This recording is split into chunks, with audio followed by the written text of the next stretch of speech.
Welcome all to NFL Pub Hub Wild Card Edition. The playoffs are here. Things are getting pretty excited. You all still have 4.5 hours to sign up for our NFL Confidence Pool. Still 4.5 hours. We're nearing 30 entrants. We need more. Please, please, please.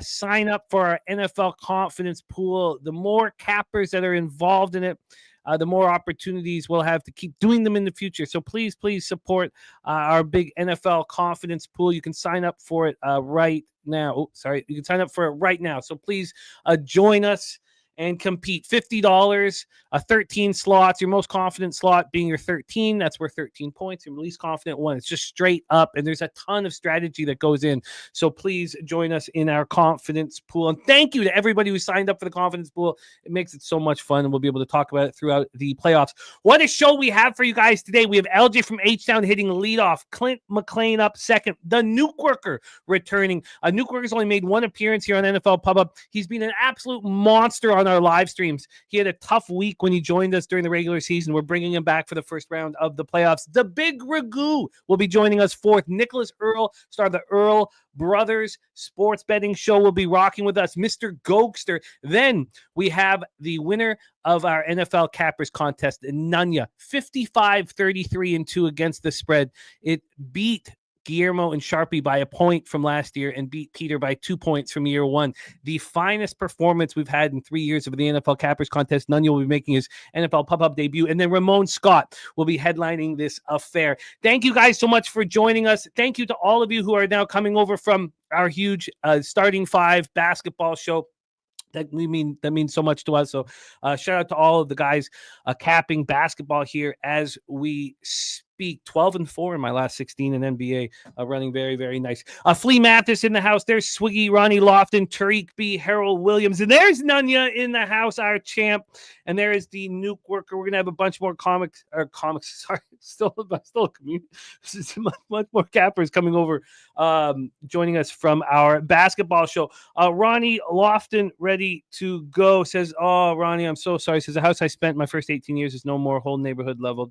Great memories carry on, though. I'm so sorry to hear, and our thoughts are with everybody in Los Angeles dealing with the aftermath and still burning fires, but just awful. So our thoughts are with all of you guys. Thank you guys all for joining us. A huge group of cappers here. Dan Kelly, Gravy Bets, Spenny Penny Bombs, Aubrey Travis. Great to see all of you guys. And let's get right to work. My action, I'm pretty comfortable with.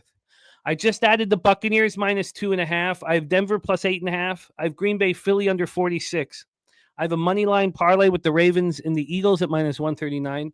I have another parlay with the Ravens double result in the Eagles at +121. Rams action voided with the change of venue. Expecting to get back in on the +3 when it comes, although Troy has talked about his concern if it does get to 3.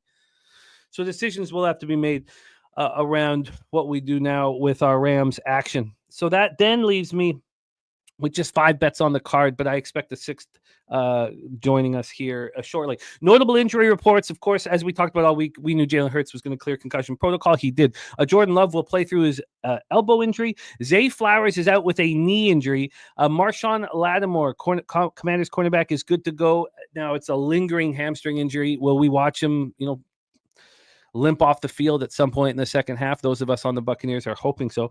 Antoine Winfield, the Buccaneers safety, will be good to go dealing with a knee injury. Mohamed Joma in the house, saying everybody and their dog on Philadelphia. I'm sure that makes you happy, Mohamed, because I know you're a Packers fan, and it's nothing wrong with going up against the public here. Maiden Philly is the Chargers Eagles parlay. Spenny Penny Bombs with his action.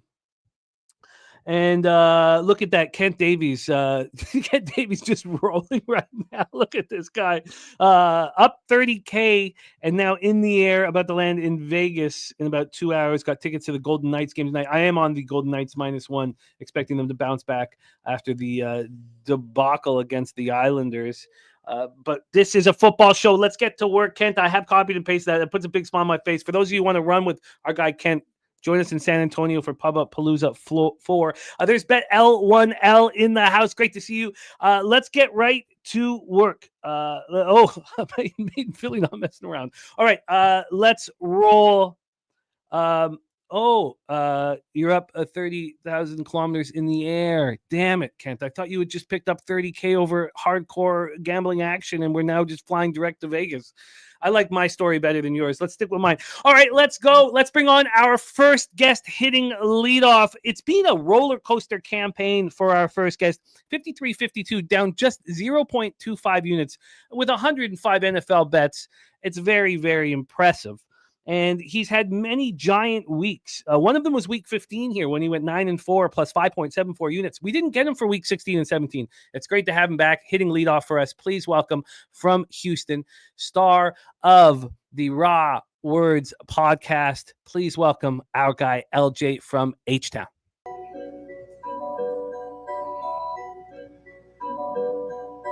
Pub Sports Radio's the crew, that's a fact. We all about bread, making bank accounts fat. Who the hell is that? LJ from the H, I stack green like Boston. Shout out to Nasty Nate from down south, where we ride on slab. 420 highway smoking with that boy Dabby Cab. Swing by Dallas with them Cowboy fans so we can smoke out J Money, cause you know that's our mans. Us against the bookies, put money in our pockets. Fly out to Vegas, meet up with Ski Profit. Hit the sports books, we got money to stack. Can't forget them college picks with that boy Connor Mack. LJ, my man, thank you for joining us. It is great to see you, my friend, hitting a leadoff for our wild card NFL Pub Hub. How are you, my friend? I'm doing great, Jimmy. Happy Saturday to you, sir. NFL wild card weekend. You know what it is, Jimmy. Time to get this money, so let's get right to work. Let's attack the card here, LJ. One of the problems that I sometimes, and I keep trying to be consciously aware of the mistakes that I continually make. And don't make them again. Don't make them again. Don't make them again. We're going through each and every game here with LJ. We start, of course, 4:30 p.m. Eastern AFC wildcard. This one popping off in 4.5 hours. Chargers, Texans. Josh Palmer is out for the Chargers. Jasir Taylor not going to be playing defensive back, but they're reasonably healthy. Quentin Johnston, good to go. J.K. Dobbins, good to go. And the Texans are pretty healthy as well. Danico Autry, good to go. Mechie, Christian Harris, good to go. Important pieces to this team. Of course, they have Aziz Al-Shair back from the suspension and all of that. So they're in business. The mistake I've made, and I go right back to the Saints traveling to the Seattle Seahawks. This is 10 years ago, 15 years ago, or whatever it was. I kept, and this was before I was not as smart. I was a wreck gamble. Well, I just wasn't a smart gambler. Not saying that I am now, but I have improved a great deal in the last 15 years. And I had been adding parlays to the Saints for like 2 weeks. The Seahawks were barely 500 during the regular season. They'd won the division. They were the lowest seed. They were the weakest team, we thought. And they defeated the Saints. And it was, part of the greatest. That 94-yard run was one of the most phenomenal runs I'd ever seen in my life. But I made the mistake again since then. That one rings the most to me, but fading the team that won the division, the weak division at home. Here we have the public all over the Chargers, yet this line has moved in juice towards the Texans. Your partner in the Raw Words podcast, our guy Marley, who is number 1 overall in our Pub Hub, is adamant that the Texans will win this game outright. We have the Chargers minus 2.5 at minus 113. They open at minus 119, so we've had a 6-cent move against them. From a total scenario, we're now down to 41.5. We know that Troy moved on this under 43.5. I almost did, but ended up staying off, which may end up hurting me. And then cash-wise, 71% of the tickets and 68% of cash are on the Chargers. You'd think this would be moving to 3. That's not happening here. The books are opening up their arms to people betting the Chargers. 81% of the tickets and 80% of cash on the over, and yet this has dropped to 41.5. Take it away for us, LJ, your first game on the board, Chargers-Texans. Yeah, Jimmy, I don't have that much conviction like Marley has with the Texans to win this game. I just still believe we have issues on the offensive side of the ball. And actually, both teams have flaws on their offensive sides. But getting to the Chargers, third straight road game, that's probably going to be tough. And in that history of that, wild card teams that's coming into the wild card on 3 straight road games, only 3 and 6 straight up. So it's not working for the Chargers there, but they are the road favorite. And I think they're a road favorite for a reason, simply because they have a +9 scoring margin on the road. The Texans have a -6 scoring margin at home. So that's one of the reasons why I stayed off the Texans the full game. I'm hoping that they win the game. Believe me, I'm going to cheer my team on, but put my money up with it. I just have to see more from the offensive side of the ball for me to have conviction to think that we can, win this game. But I think we keep it close, and I believe it goes under. Now, full disclosure, I took the under 44.5 when it first opened up last week, so I jumped on it quick because I knew it was going to go down. Knew it was going to go down. So I can't endorse the 41.5. I believe it's sharp. It's right there. So I'm just not going to endorse that. But I'm going to stick to the first half. Both these teams are good in the first half. Chargers, 12-4-1 against the spread in the first half, 7-2 against the spread on the road in the first half.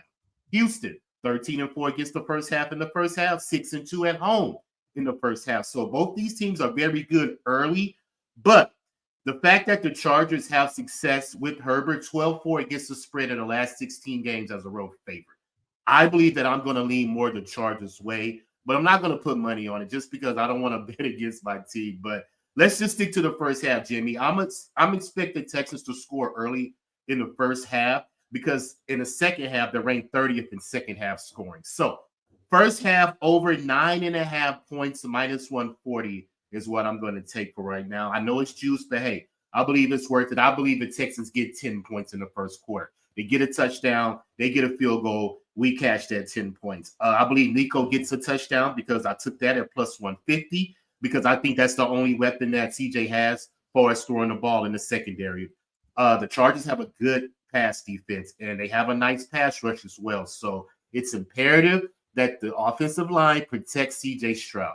Now, I believe whoever establishes the run game in this game is going to win this game because I believe that the line of scrimmage is going to come into play. Harbaugh loves to run the ball. He loves to pound the opposing defensive side. So I believe that's going to be pretty much his game plan because I believe our defense is better on far as our offense to get us momentum in the game. And I believe that Harbaugh is going to try to neutralize our defense in that way. Now, if we can get some turnovers, we can be in this game, but it's just hard to predict that, especially when you don't know the flow of the game. So that's the only way that I can see the Texans having any type of substantial momentum in this game is if they turn Herbert over. Now, I just mentioned that it's imperative CJ Stroud protects the ball because he's been throwing interceptions lately. He's played 6 playoff teams this year. He's only 1-5 in those games.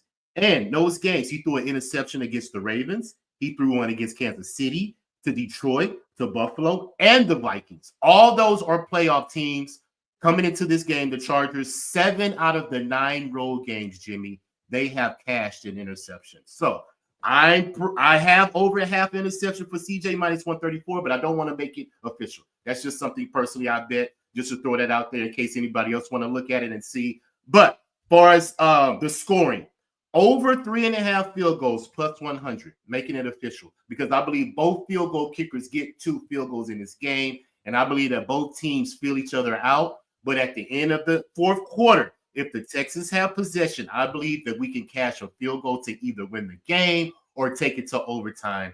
But all that said, I just can't take the Texans to win this game officially with my money because I don't see how they're going to be able to score the ball consistently with the flaws that I've been seeing lately. So I'm going to stick to the field goals because I believe that's consistently fair, Baron, is what they've been scoring when they get into the red zone and get into field goal position. Both kickers can get you a 50. So I believe that if that happens, both of these field goal kickers will cash. So over 3.5 field goals +100. Nico Collins, anytime touchdown +150.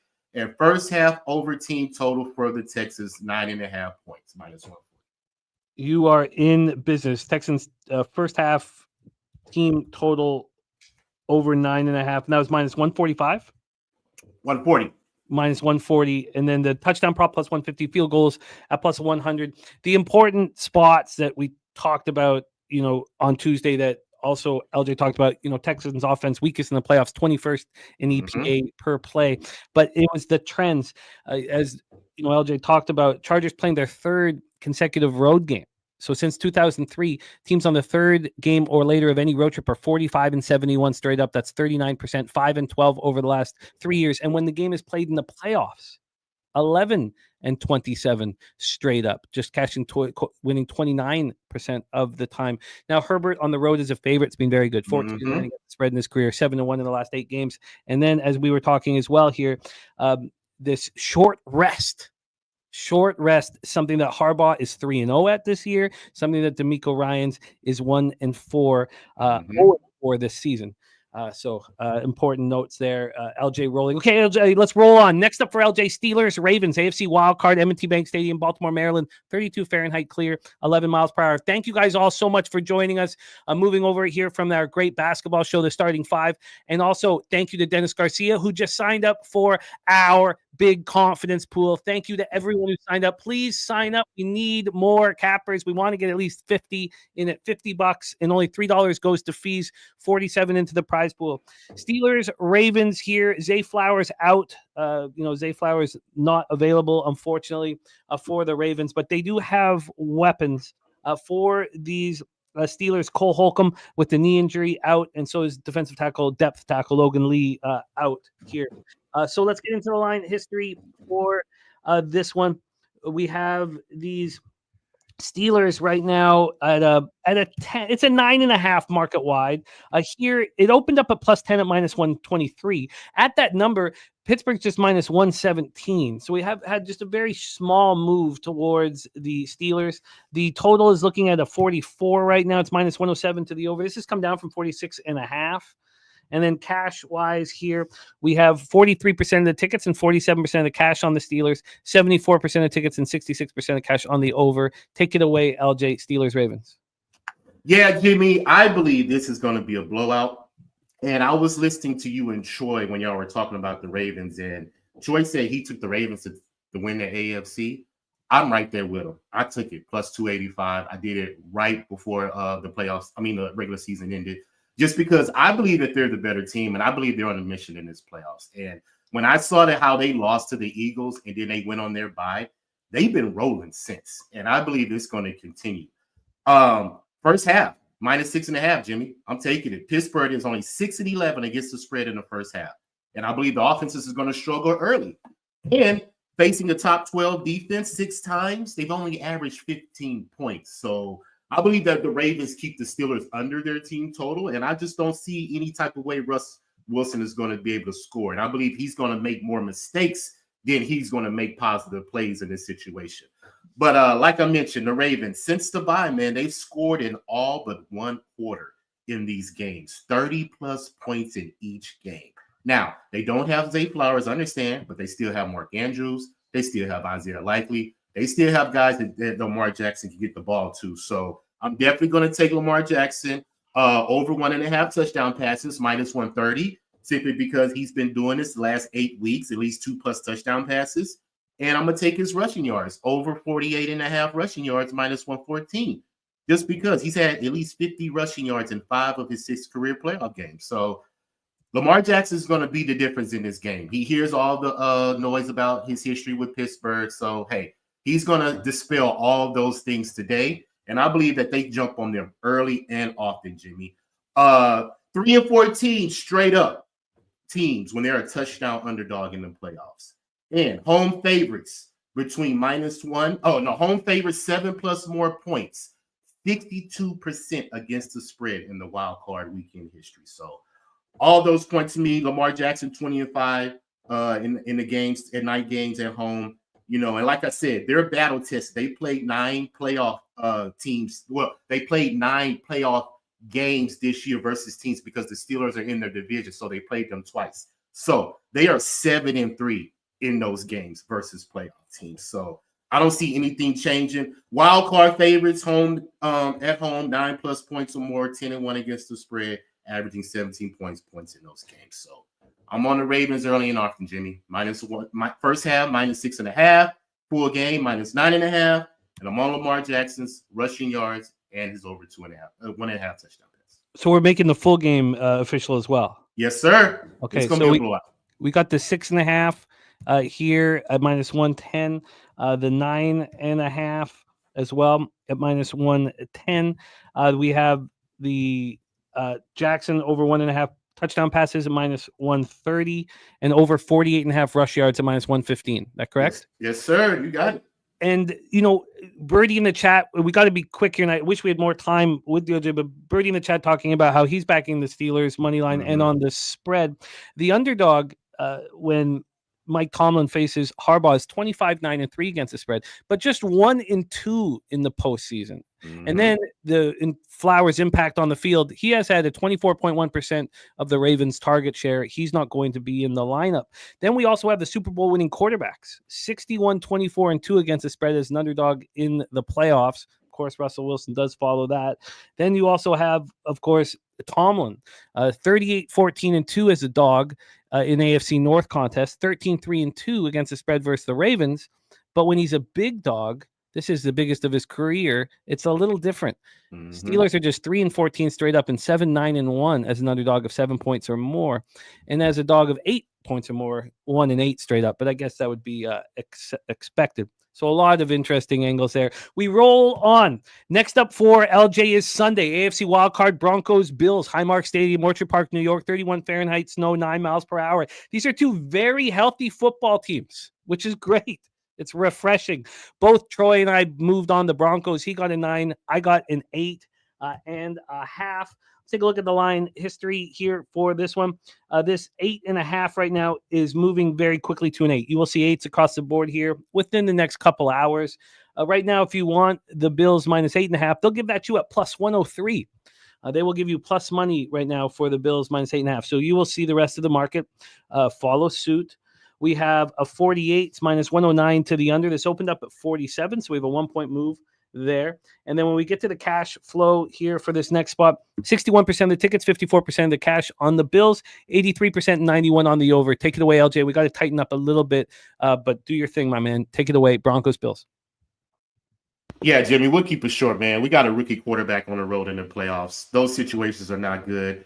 And as far as the Broncos on the road versus the AFC, they were only 1-5 in those games and 1-5 versus playoff teams. So they're not good in this situation. And Buffalo, I believe, is probably on a mission to get to this AFC championship game. And they're at home where they're more comfortable. So I'm on the -8.5. I'm taking it. I think they're going to win the game by double digits. And I believe that they'll get their team total over 27.5. I got that at -140 as well. I just believe they score points. I believe they dominate the whole game. And I just believe that Bo Nix is going to have trouble coming into here as a rookie quarterback on the road. He's been good when he has the lead. But if he doesn't have the lead, he has to catch up. He's not great in those situations. And I believe that's exactly what Buffalo is going to do. Jump on them early, make them play from behind, and make him make mistakes and make him press and stress to where he's not going to make good decisions. So I'm all on Buffalo. Denver had versus 10-win teams are only 1-6 straight up. If you take out the Kansas City game last week, which none of the starters played, but it's not a good situation for him. Rookie quarterbacks on the road in the playoffs, 5-14 straight up since 1990, and they've lost 7 straight games in those situations. So I'm all on Buffalo, and I'm going to take Josh Allen anytime touchdown. Got it at -120. He's had 3 straight playoff games. He's had a rushing touchdown. He's had a rushing touchdown. 9 rushing touchdowns in his last 8 games. So I believe that keeps rolling. He scored 27+ points in every wild card game he's played, 30+ points, 9 out of his last 11 home games. So I'm all on the Bills, Jimmy. You are locked in. As I predicted on Tuesday, this will be a 7.5 come kickoff. It's a 7.5 right now. Got you -7.5 and -110 on the Bills. Allen, anytime touchdown, -120. We roll into Packers, Eagles, Lincoln Financial Field in Philadelphia, Pennsylvania, 36 Fahrenheit, clear, 3 miles per hour. It's people have said that I put too much value in Christian Watson not being out there for the Packers. I really do believe that he's such an over-the-top threat. He's such a concern deep. And then when you take that threat away, is Doubs the same threat? I don't think he is, but people have said that I've been overvaluing that. Byron Young, the defensive tackle, out with the hamstring injury for the Eagles. But for these Packers, Quay Walker, good to go. It's a healthier group than we had imagined. Of course, Jair gone. Let's go into the line history here for this one. We already heard Mohamed Joma talking about how everybody was on the Eagles. Let's go over the numbers right now. This total is at 45.5 minus 114 to the under. 45s we expect to be coming. I got 46, but I paid minus 120 for it. We have Philadelphia -5 at minus 104. They opened up at 4.5. We have a half-point move towards them. That's important when the public is on the side that you see the market moving with them. 59% isn't too public. Packers have 41% of tickets and 48% of cash. 83% of tickets, 74% cash on the over. Take it away for us here, LJ. Packers, Eagles. Yeah, Jimmy, I'm on the Eagles early. I don't want to trust them the full game. I want to trust them early in the first half, -3. Whatever number you can find me, you can give me. They're averaging 18 points in the first half their last 5 games. And Green Bay is only 1-4 against the spread in the first half on the road versus the NFC. The only one they covered was when he went to Seattle. And we know how vulnerable Seattle is at home. So they're also only 2-5 against the spread versus playoff teams this year. The Eagles are 5-2 versus playoff teams. So I think the Eagles are really are in better form right now, especially on defense. They've held their opponents under 20 points 9 out of their last 12 games. Not to mention the Eagles don't turn the ball over, so I don't believe they're going to give any extra possessions to Green Bay to benefit off of. And Jordan Love's dealing with an injury on the elbow, so if he gets hit hard on that could definitely disrupt him and make a difference in this game. So Jalen Hurts is coming back. He was coming off a concussion, but the only issue is if Green Bay can neutralize the run game with Saquon and make them lean on Jalen Hurts, they may have some situations where they can capitalize off. But if Philly is coming in this game with a heavy run game and Green Bay can't stop that, it's going to be a long day for them. But I want to trust them first half. Eagles have burned me full game this season a couple of times. So I just want to trust the first half because of the run game. Over 130 yards rushing in 10 of their last 14 games. So all that counts to an Eagles domination. But I'm going to stick to the first half. -3 is what I'm going to take. Let's lock that in for you. Now you can have a 2.5 if you wanted at minus 124. Okay. Or minus. Okay, we'll do that. Yeah. And I've got the Eagles at the end of 2 money line parlays. I was a little concerned with the spread. I was a little concerned with the spread here. I thought about the double result, and then I was like, you know what? I do want as much time as possible. I want all 60. Here with the way, because you know what Troy's term for the Eagles is trickle, flood with these Eagles. Got you locked in here. First half -2.5, -124. Let's roll on. And for those of you guys who don't know Mohamed Joma in the chat, he's been a big part of capping with me for years now, 6-7 years down in Costa Rica. So it's nice to have him back in the fold. Let's roll. Next up, our Sunday nighter tomorrow night right here. Commanders, Buccaneers, Raymond James Stadium in Tampa, Florida, 52 Fahrenheit. Yes, sorry, Dan, I'm not supposed to say those spots out loud. My fault. Yes. Yes. Okay. Here we go.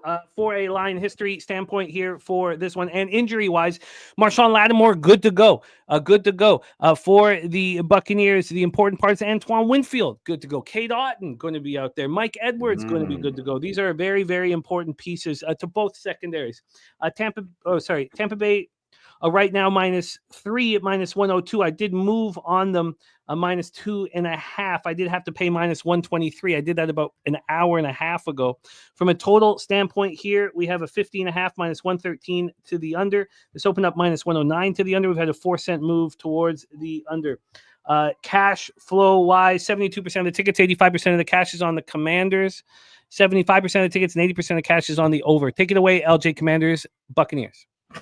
Yeah, I'm on the Bucs. I look at this game as the same situation I see Denver and the Bills. Rookie quarterback on the road. Granted, Jalen Daniels has been balling this season. I get it. But I just think the fact that all of those issues that you just said on the secondary for as these guys are coming back, they can easily get banged up and get out the game. So I think that's where they're going to be vulnerable. Baker Mayfield is going to pick apart that secondary with the Commanders. I really believe that. And they have a good running game as well. So I just believe Tampa Bay is more balanced right now. They are at home. They played at home last week, so they're very comfortable. Didn't have to travel. 5th straight year, they made the playoffs. The Bucs 4 years in a row. They won the division.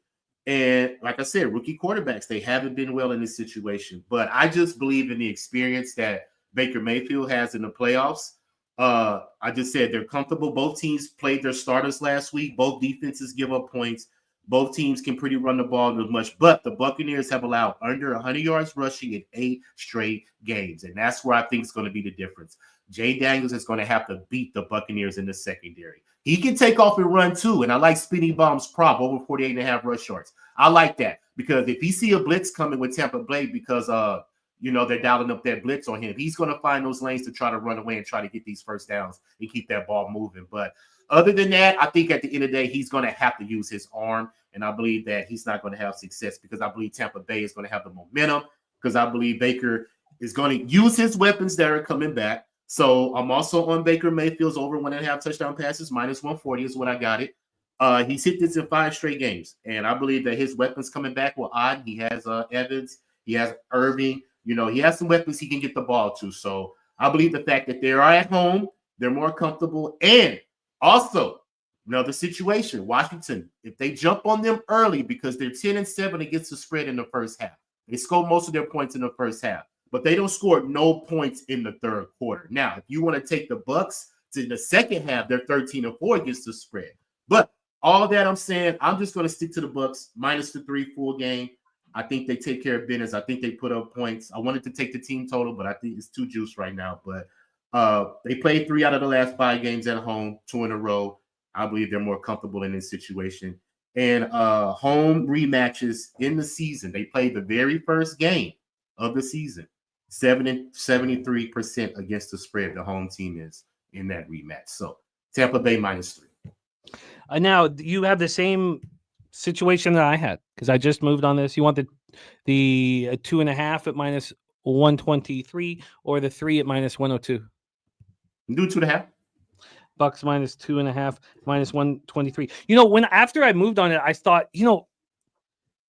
if this gets to the overtime, the team who gets the ball will score a touchdown and force the other team to score a touchdown. And I was like, did I really need it? Could I have done the no vig? It didn't feel like quite as important for me. Bucks minus 2.5 minus 123. Mayfield over 1.5 touchdown passes. Join us here for the live stream. And then again on Monday, January 13th, 8 p.m. Eastern, Minnesota Vikings, LA Rams. Rams are extremely healthy right now. Vikings are dealing with the Patrick Jones, their outside linebacker. It was slew-footed a couple weeks ago. He's doubtful. They're hoping he's in. Let's roll here. So a lot of us had our action voided. So it's wide open now here because of the change of venue. It's wide open to reignite. We have this at 47.5. This opened up at 47. So we have a half-point move towards the over. And then on the spread, we expect to see a 3 soon. This minus 2.5 on Minnesota is minus 109. I know that's not that big, but the Rams right now is a minus 101. Now, the Rams, we're at plus 102 last night, and I was like, when are we going to see a 3? Now, Troy doesn't want to see a 3, even though his action's voided too, so we'll see what he adds here. Take it away for us. Let's get to the cash flow. Sorry for Vikings. Rams here. It's a coin flip. 51% of the tickets, 52% of the cash on the Rams, 80% of the tickets, 78% cash on the over. Take it away for us here, Vikings, Rams. Yeah, Jimmy. I initially was taking the Rams at home, but my action got voided because of the venue change. So I'm going to switch to the under. I'm going to take the under because it's a switch venue. It's a neutral site. And I believe that both teams are going to have to scramble now to get their game plan situated because of the field that they're playing on. And one of the reasons why I will lean the Rams is because they're familiar with this stadium because they play in it in their division.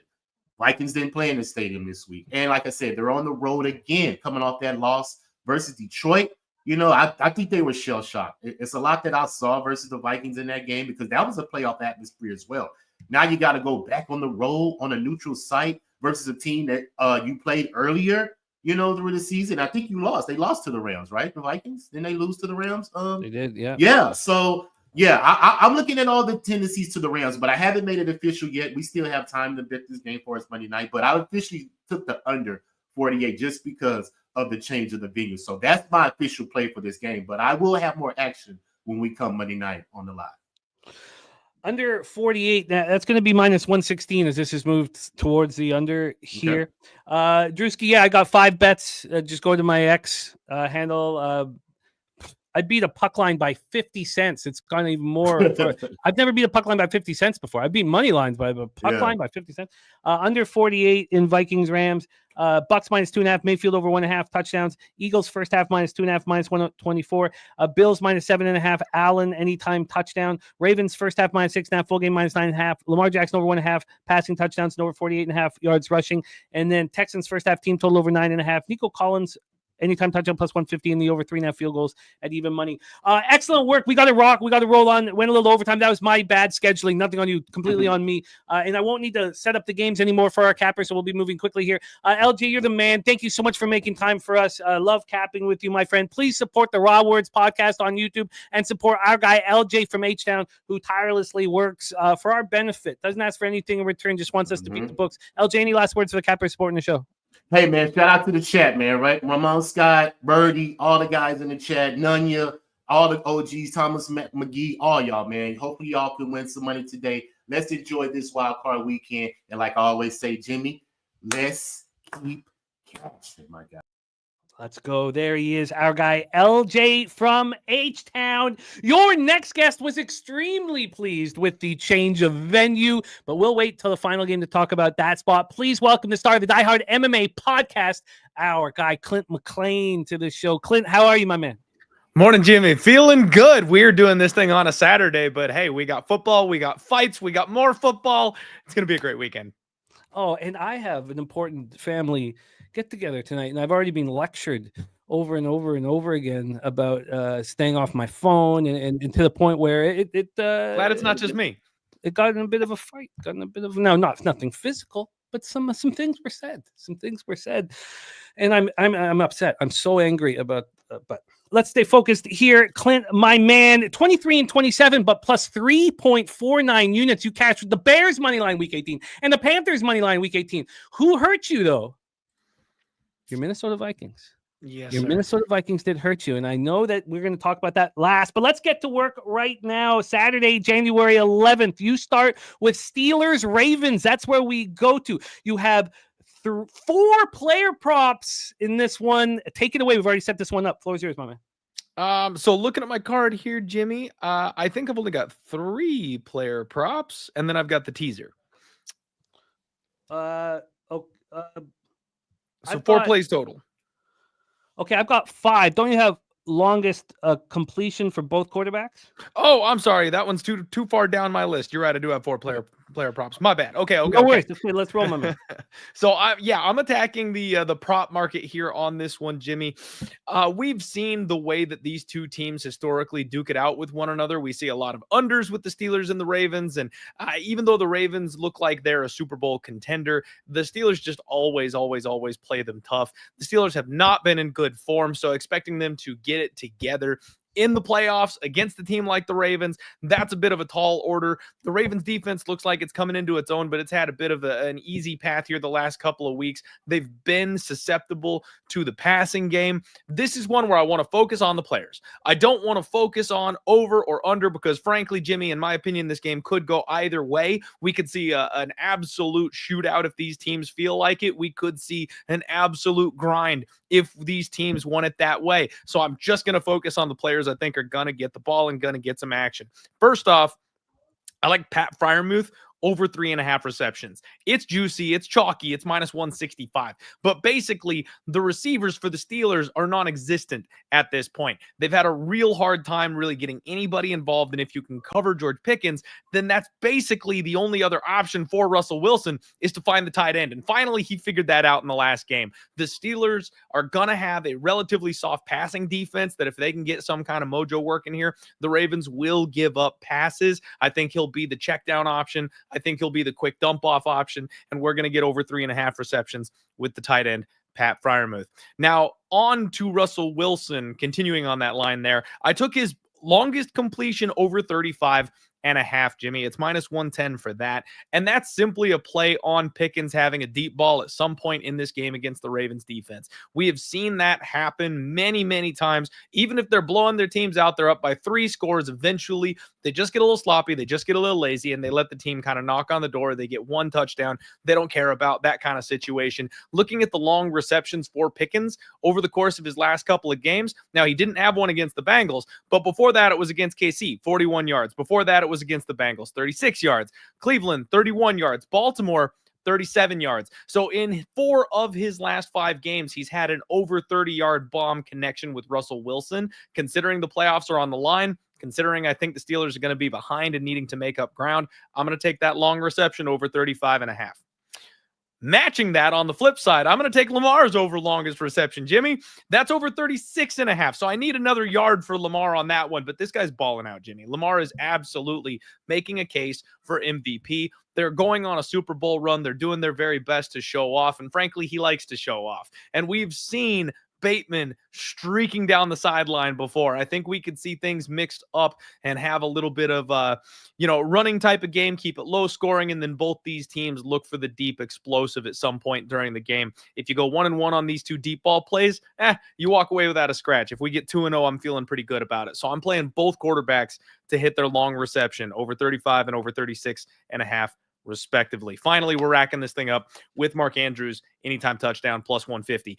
He's Lamar's safety blanket, Jimmy. He always has been until he's too old to play the game. He always will be. And I really think we've seen over the last couple of weeks since he's really gotten healthy, starting the season, he had that car accident. He wasn't really clicking well with Lamar. He wasn't healthy. He's coming into form. He's coming into playoff season. And this is going to be the guy that Lamar looks for, especially considering that Zay Flowers is not going to be a go today. I think the tight ends are going to be the favorite targets of Lamar Jackson. And especially if we get that classic Rashad Bateman long bomb that doesn't make it quite into the end zone and we're on that goal line, those quick little dump offs, you got to watch out for Derrick Henry. They trick you. They move you around. We're going to see a Mark Andrews touchdown, and I'll take it at plus 150.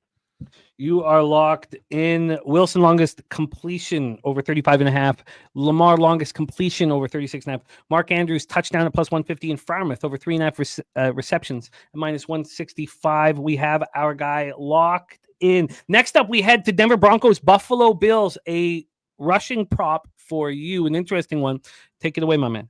Yeah, I'm just taking Bo Nix over 28.5 rushing yards, Jimmy. I think this is a uphill battle. You've got a rookie QB who's kind of showed a couple of flashes, but it's a little smoke and mirrors. We're not sure exactly how good he is. He's taking a massive step up in competition. Again, another Super Bowl contender type of opponent. This is a tall order for the Denver Broncos to get in here and be competitive here against the Bills. I think if they're going to be at all in this game, Bo Nix is going to have to put this game on his back. He's going to have to carry his team the way that Josh Allen does to make this competitive. So when that offense isn't getting open, when he's not able to find space, when he's not able to check down, this kid's going to have to tuck and run and steal some of these first downs. And maybe even it comes at garbage time at the end of this game. I'm not expecting kneel downs from Bo Nix, obviously. I'm going to expect him to have to run to pick up 5 or 6 yards to keep the chains moving when they're giving him that soft garbage time padding at the end of the game. So I just need Bo to use his legs a little bit, Jimmy, and I think he's going to have to.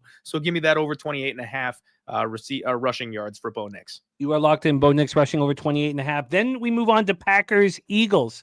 You've moved on a total in this one. And as soon as I saw you were on it, because I'm on it, I paid a little more for a point higher. But as soon as I saw you were on, I went into the first half and really contemplated doubling up and having the first, and then I decided not to. But it's still sort of on the horizon as a possibility. Take it away, a total in Packers Eagles. Yeah, Jimmy, I really like this under 45. This is a spot where, frankly, I've had a tough time with both the Packers and the Eagles this year betting on them, unless I'm, playing my Vikings against the Packers. That was too easy. What's up, boys in the chat? We got it. I don't know that this team is what people think they are, right? The Packers have been struggling this year. Jordan Love is not looking as good or as fluid as he is. You never know what receiver is going to get open and who's going to catch the ball.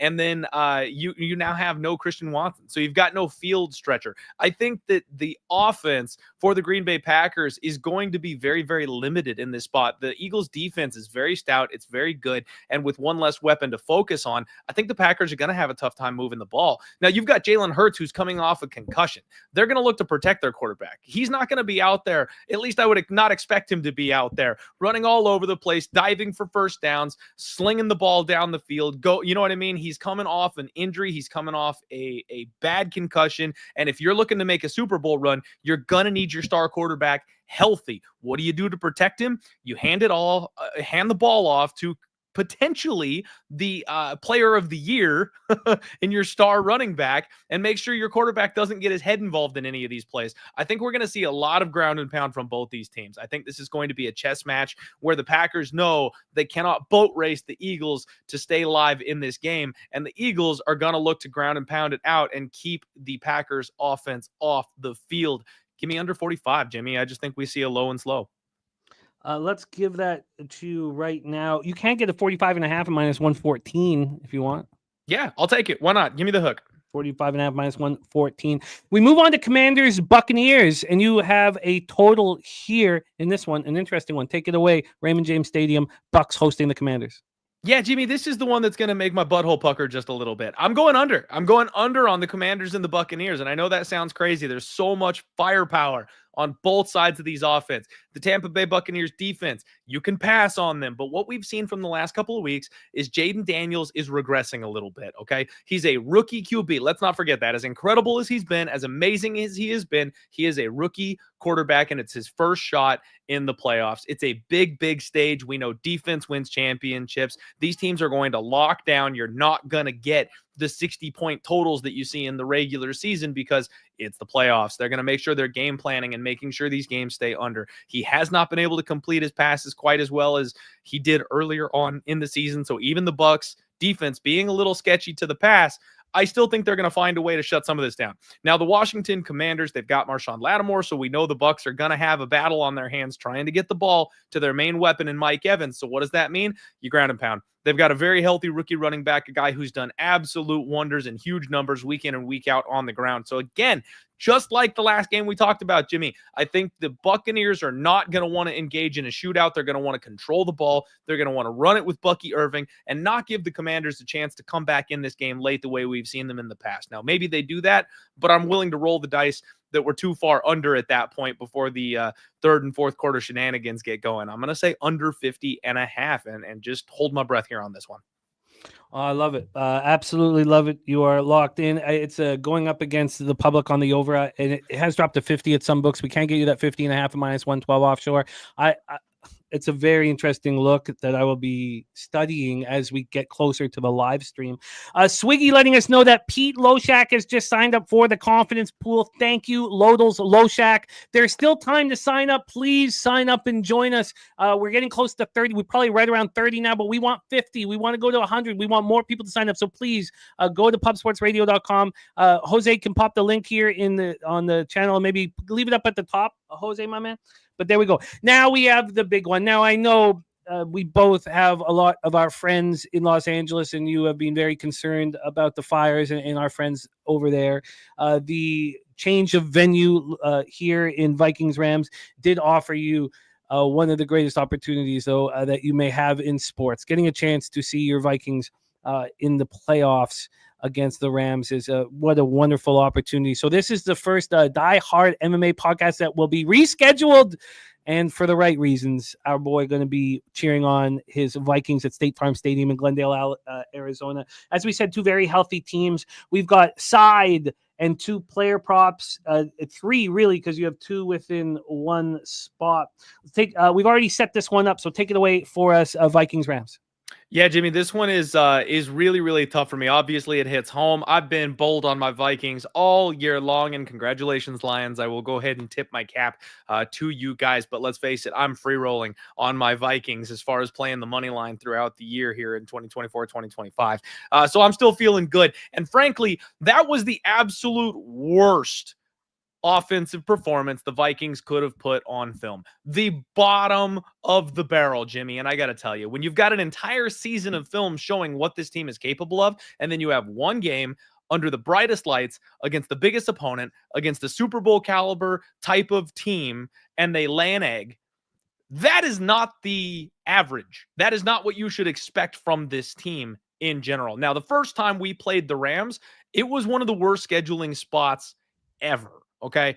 This one is close to that being the exact same situation. We're coming off what could lead us to a letdown type of situation. We are facing a team that's got an emotional investment because of what's going on in their home. And then we were going to be on the road in enemy territory. That is all very, very bad for my team. However, as fate would have it, we are now on a neutral, which I think helps my team. Frankly, you guys, I think this is going to become a Minnesota home game. You would not believe the amount of snowbirds and people that have relocated to Arizona from Minnesota. I run into Minnesota fans walking down the street regularly here in Phoenix, Arizona. So we're going to have a large amount of support for the Vikings now on this neutral stadium, and I would be willing to bet that we're going to have more people wearing purple in that stadium than the Rams have. So we're now in a much, much better situation as far as the stadium goes. Now, that's not everything, obviously. The X's and O's of the game matters. But if you guys recall, in the last game, the Rams played a little bit of a mind game. Puka Nacua was not supposed to go that night. Jimmy, he was not supposed to go that night. We did not game plan for Puka. He was out. And then the night of, all of a sudden, hey, would you look at that? Puka's healthy. He's ready to go. So that is a coaching error, obviously. A bit of an oversight by the Vikings staff, but they were not ready to cover that, man. That's not going to happen this time. We've had time to study the Rams. We've had time to game plan, and now we're going to be ready and prepared for Puka. Now, he's an incredible player. He's still going to make an impact, but it's not going to be like the last time where we just had no idea what to do with him because it was a last-minute throw him in the game and see what happens. We will be prepared. The defense is going to look better in this game. So I'm expecting my Vikings bounce back from a terrible situation, and I expect that we're going to have more success on defense. I got to go, Jimmy. I got to go. We're going Vikings money line. I'm laying a little bit of juice. I've told you guys before, I will trust my team in the right situations, and in these types of situations, you don't lay the spread. Now, I know in the playoffs, you pick the winner, the spread doesn't matter, and that's just kind of the general way that things go. However, the Vikings have a tendency of playing in close games. We could see defensive scores. There could be a safety or two in this game. I'm scared of the 2.5, Jimmy. This could be a very close, very tight game with it coming down to a last-minute field goal with 1 point on the line. So I'm not laying minus 2.5. I will chicken out, and I will just take the Vikings money line. Now, what I've been doing all year, Jimmy, raise your hand if your team has had a takeaway in every single football game this season. I'm the only one in the room with my hand up, Jimmy. We got my interception prop home last week. We're going right back to it. Matt Stafford interception over 0.5 minus 110. We are going to get another takeaway. This defense is incredible. And like I said, we're going to be prepared for this offense. So we'll go ahead and get that takeaway one more time. And finally, Jimmy, Justin Jefferson. Now, I have to go back to the well on this one. I absolutely have to, because Justin Jefferson should have cashed my touchdown prop bet last week. He should have cashed my 2 touchdowns prop bet last week. Sam Darnold was out there seeing ghosts. He overthrew him not once, but twice. And then Justin Jefferson had the most uncharacteristic dropsy of all time. This man has hands like we've never seen before. Best wide receiver in the league. He never drops the ball. And he dropped a wide open touchdown pass walking into the end zone.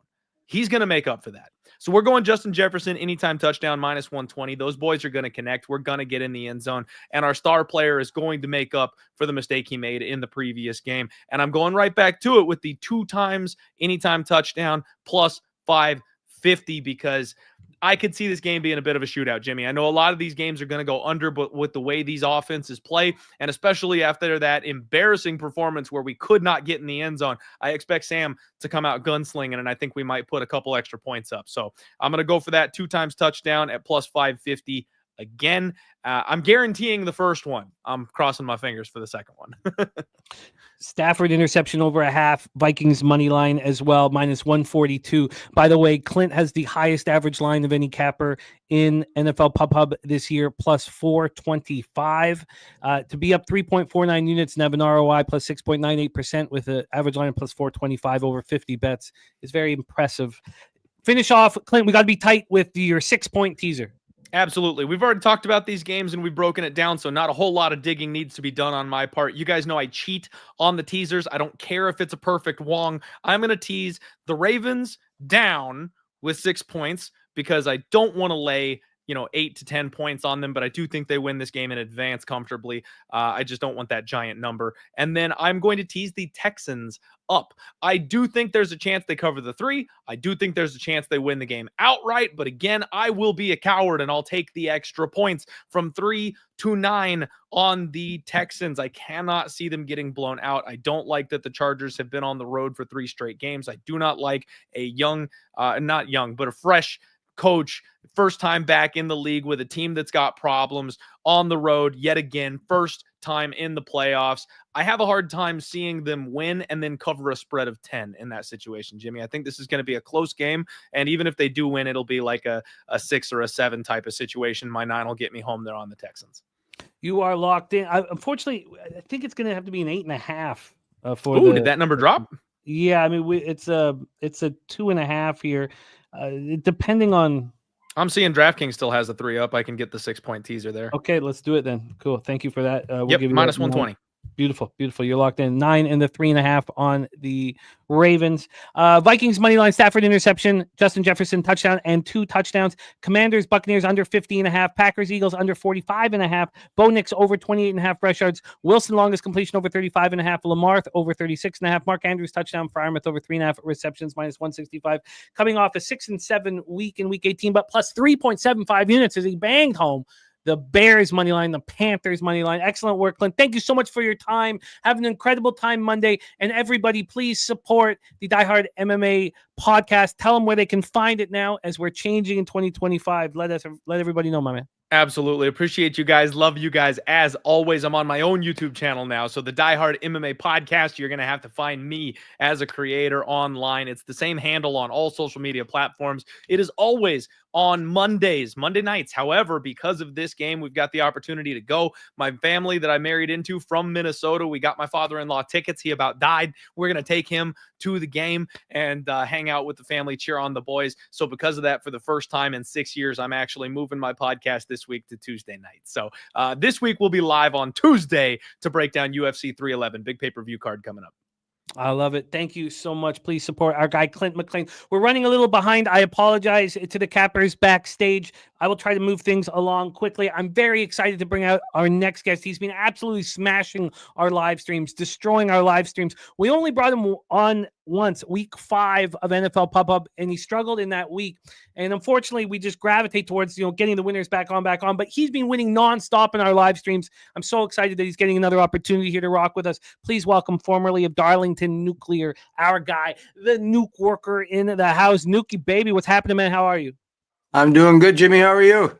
I am excellent, my friend. Let's get right to work. It's great to have you back in business. We have Chargers, Texans as the first spot on your board. I've set your card up a little differently. So you have a money line parlay here, and this is the first half of it. So only touch on the first half of your money line parlay here, Chargers, Texans. Yeah, okay.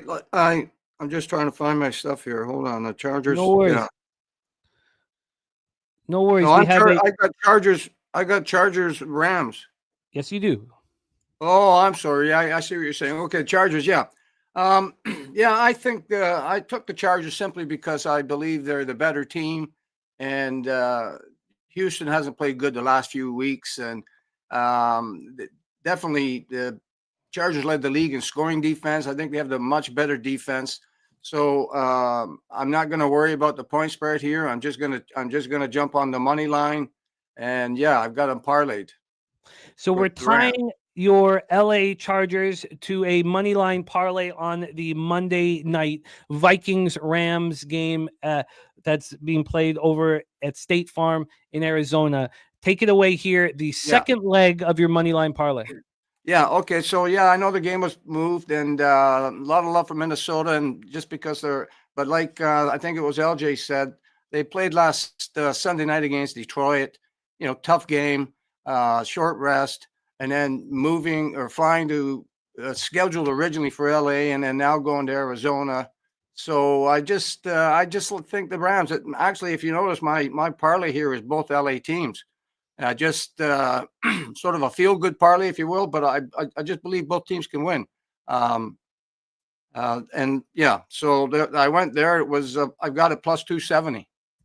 and we can get that for you at plus 283. So we have the Nuke Worker getting his card started with a Chargers Rams money line parlay. We just watched the LA Kings deliver in LA's first professional sports team playing since the fires, and there's a real thought that Chargers and Rams, and then when the Lakers go, that they'll follow suit. Chargers Rams money line parlay for Nuke Worker to get things started. Now we move over to Pittsburgh Steelers, Baltimore Ravens. You start with so you have a double result parlay, and this we've watched Nuke cash with this live with us. So now start with touching on your double result here on the Baltimore Ravens. And then after you've done that, roll into your player prop in this one. Take it away, Steelers, Ravens, M&T Bank Stadium. Okay. Again, yeah. So Ravens, the first game, I didn't want to touch the spread again. 8.5 points. I mean, anything can happen, but I expect the Ravens to come out and take the lead, and maybe force the Pittsburgh into throwing or whatever, but I think they can take the lead at the half and then open it up more in the second half and get the double result there. Ravens double result. And I also used the double result as part of a parlay. I used it with the Eagles and got plus 121 on it. You are using your double result with a spot that we will discuss right after this. Roll into your player prop, because you did just tease it perfectly, talking about if the Ravens were ahead, Pittsburgh would be forced to throw. Right. And that's what I'm expecting. And now this interception may probably not come to the second half, even maybe the fourth quarter, but I'm thinking by then Ravens could be up comfortably 14-17, whatever. That's if it goes the way I expect. And then they're going to have to force Wilson to throw. And I mean, he doesn't do too good. Now he's only thrown 5 interceptions this year, but he only played 11 games too. So, I mean, it is what it is. But I just think in this situation, they're going to have to throw, and, and Baltimore will know it. And so I took Wilson anytime interception, 1 interception, plus 100, even money. You got it. And then we're going to roll in to your next spot on the board, being Broncos Bills.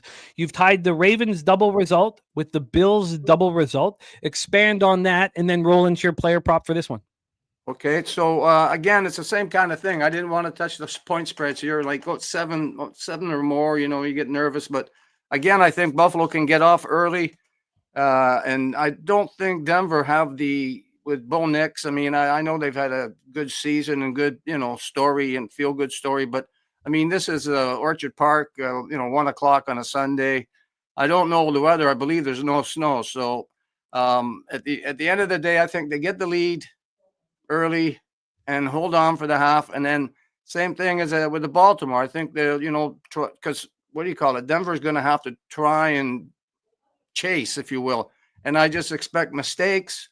So I think they can do the double result, so I think, they can win the half, win the game. That played 140 for the Ravens double result and the Buffalo double result. 140. Plus and then 140 for that. Yeah. And then roll into your player prop. And then I've changed that though, Jimmy. I had originally I sent you Cook anytime touchdown minus 125. I've changed it to Cook 2 touchdowns plus 425. Ooh. Do you want both? Yeah.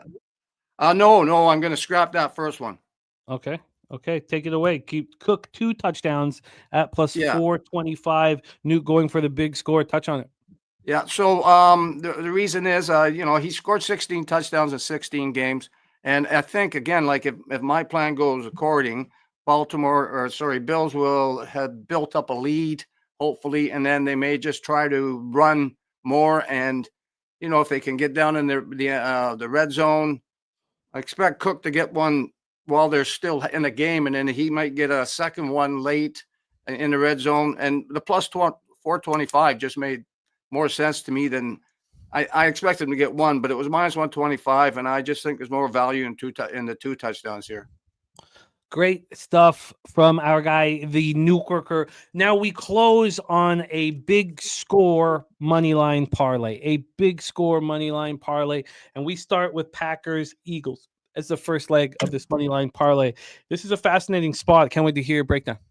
Yeah. Okay. So again, what it is I looked at all the games this weekend, and like I just don't think every home team is going to win, and I just don't think every home team is going to cover. So then I looked at teams that might that have a chance, and so again, it's a bit of a big score, but like the Packers and the Eagles played in Mexico. I know it was game one.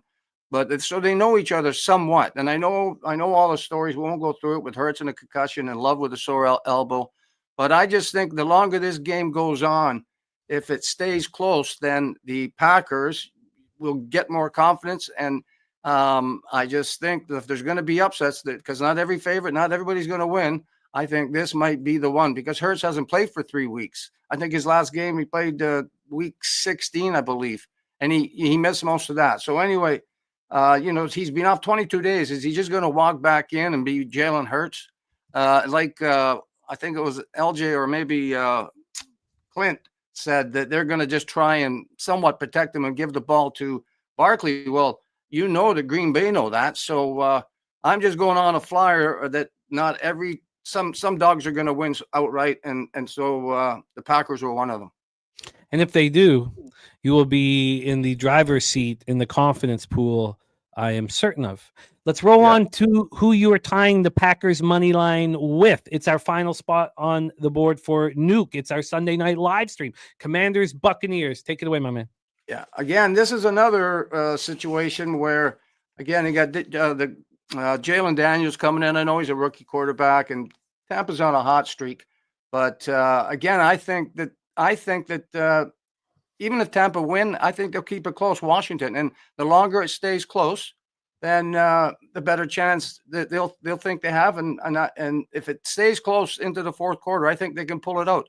And for the price they were paying me, I'm just going to take it on a flyer. It is a long shot, but if it plays out the way I think it may, then I'm going to be laughing. It's plus 632. It is. Now, right now, it's gone down a little bit. We give out the lines that are available right now. So right now it's plus 616, but a huge score. Also, if the Packers take care of business, you will have real hedging opportunities if you want, and even middling opportunities if you want throughout the game. Packers, Commies, Moneyline, parlay at plus 616 for the Nuke Worker. Then we have the Cook 2 touchdowns at plus 425. Ravens, Bills, double result parlay at plus 140. Wilson anytime touchdown plus 100. And then we have the Chargers, Rams money line parlay at plus 283 for the Nuke Worker. Going for big scores. Nuke, please join us on Sunday night if you're available. We'd love to have you, my man. If you prefer Monday, whatever works for you. Thank you for all that you do for us, man. Cannot wait to be rocking with you at Pub Sports. Or the NFL pub up or pub up palooza. Sorry, cannot wait to be rocking with you there, Nuke. I'm the Pop Nuke's X handle in the chat. Please support our guy, the Nuke Worker. Nuke, any last words for the Capper Sport in the show? Not really. Same as always. Good luck, everybody. I hope you all win. May the winners be ours, and let's get it. There he is, our guy, the Nuke Worker. We go from Ontario all the way down south to Ocala, Florida for our next guest. He was our inaugural season 1 champion here on NFL Pub Up, and we haven't had him on since week 12. On week 12, we went 3-2 plus 0.84 units, and we miss him dearly. A legend in our circles. Please welcome the big Ragu to the show. Doc, how are you, my man? What's up, man? I don't know what the hell's going on with my screenshot here, but it's a little blurry, but I'm in focus, so that's all that fucking matters. I think it's portrait mode. It does make you look fantastic, though. It gives you the very close up on you. But everybody loves your background. It's be a big year for all of us, guys. 2025. Let's go. Everybody loves your background so much, I know, but you are very clear and focused in this portrait mode. Right. Ragu, we miss you, man. Let me start there. I'm going to come on for one of the live streams, either Sunday or Monday. How's that? I'd love that, man. We miss you, dude. We miss you so much. Great to see you. Same here. And I've had a whole Pubapalooza also. I'm coming. Oh, I've had so many people asking me if you're going to go, and I don't want to put pressure on you. But my God, so many people have asked me if they get a chance to meet Big Ragu. You want to meet Big Ragu. Best dressed, also. He wins that award each year at Pubapalooza. Let's roll here. AFC wildcard, Broncos, Bills. This game's already set up. How are you getting paid? Well, we're going to look at a couple things here, guys. The Broncos, they've been spectacular, 12-5 ATS, getting that cash all season long. But the interesting caveat here, if you look at what they've done and how they've done it, they've been 1-7 against teams that are over 500. I think that lone win is against the Buccaneers. So playoff caliber teams, they haven't been stellar, but they have been. That their defense likes to wreak havoc. We know what Josh does, up in Orchard Park. They score a lot of points. They're like number 3 team scoring in the league. Bo Nix, his last 3 games has been spectacular. Even so, they had the laydown game against the Chefs. He's been 73, 77, 90% completion ratage. They have been number 3 in yards per play on the defensive side. So, and this number is kind of tall, I think, for Buffalo. 8.5 is a big number. I think they've been in 2 or 3 times they've been north of 7. And I think they went 2-1, against the number here, against, losing type squads. But this Denver team, man, you got to give all the credit to Peyton, which I think, in my book, he should be coach of the year for what he's done with this team, along with Quinn and Washington. But I think Denver's going to keep it a little bit close here, guys. I really do. I think that they're going to start a little bit slower. I think Buffalo's going to start.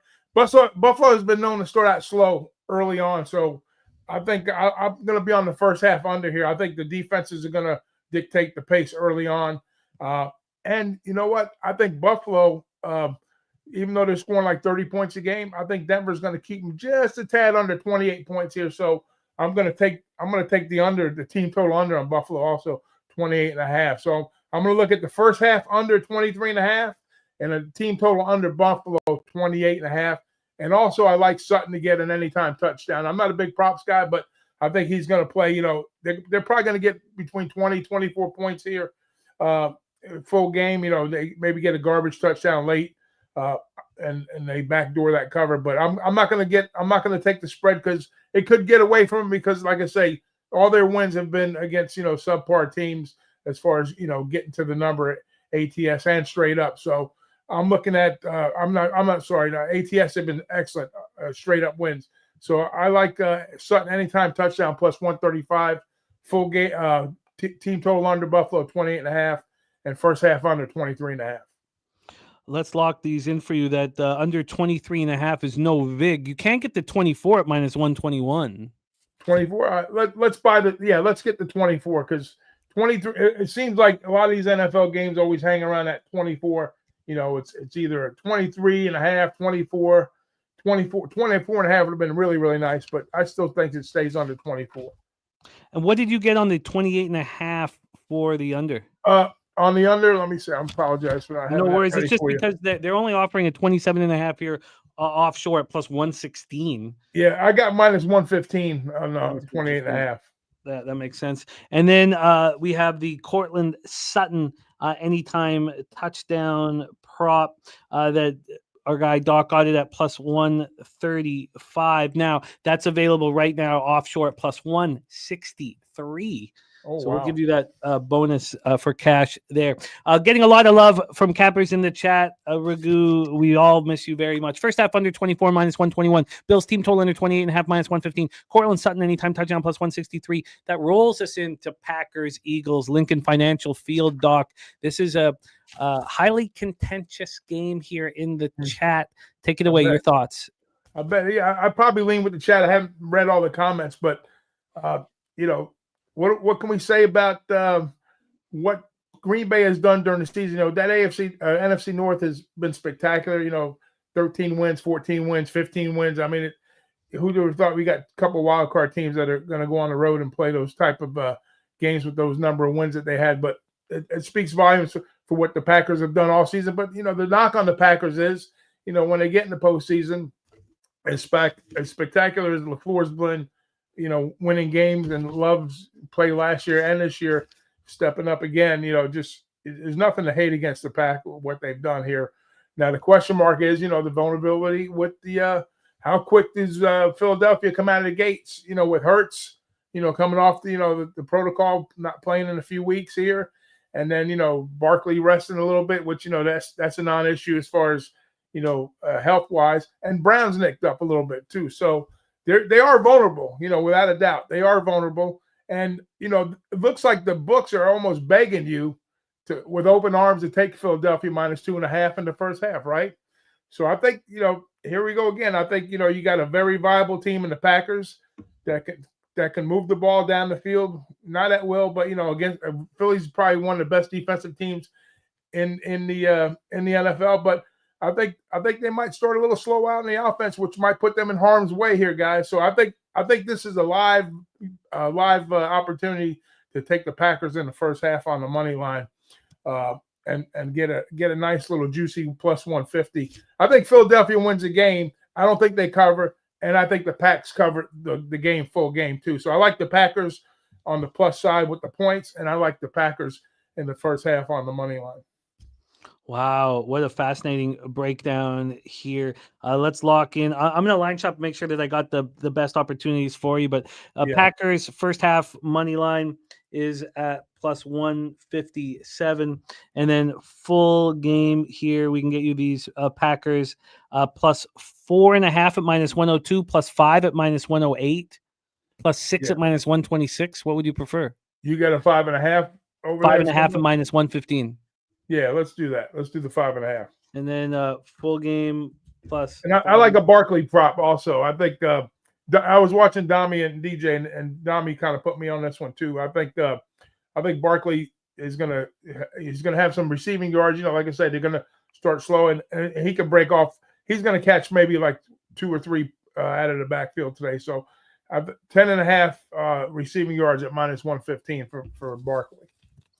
You are sorry, what was the number for Barkley? 10.5 -115. 10.5 receiving yards at -115 for Ragu. First half money line Packers +157, full game +5.5 -115. That's available offshore right now. A big shout out to Mikey Raw, who just signed up for the confidence pool. Thank you, Mikey Raw. Please sign up for the confidence pool. We're up there. We got to be around 30, but we want 50, 75. Let's go for 100. Please sign up for our confidence pool. And there's our guy, Blitzer Bobby, in the house. Blitzer Bobby, please email me at jimmythebag@hotmail.com.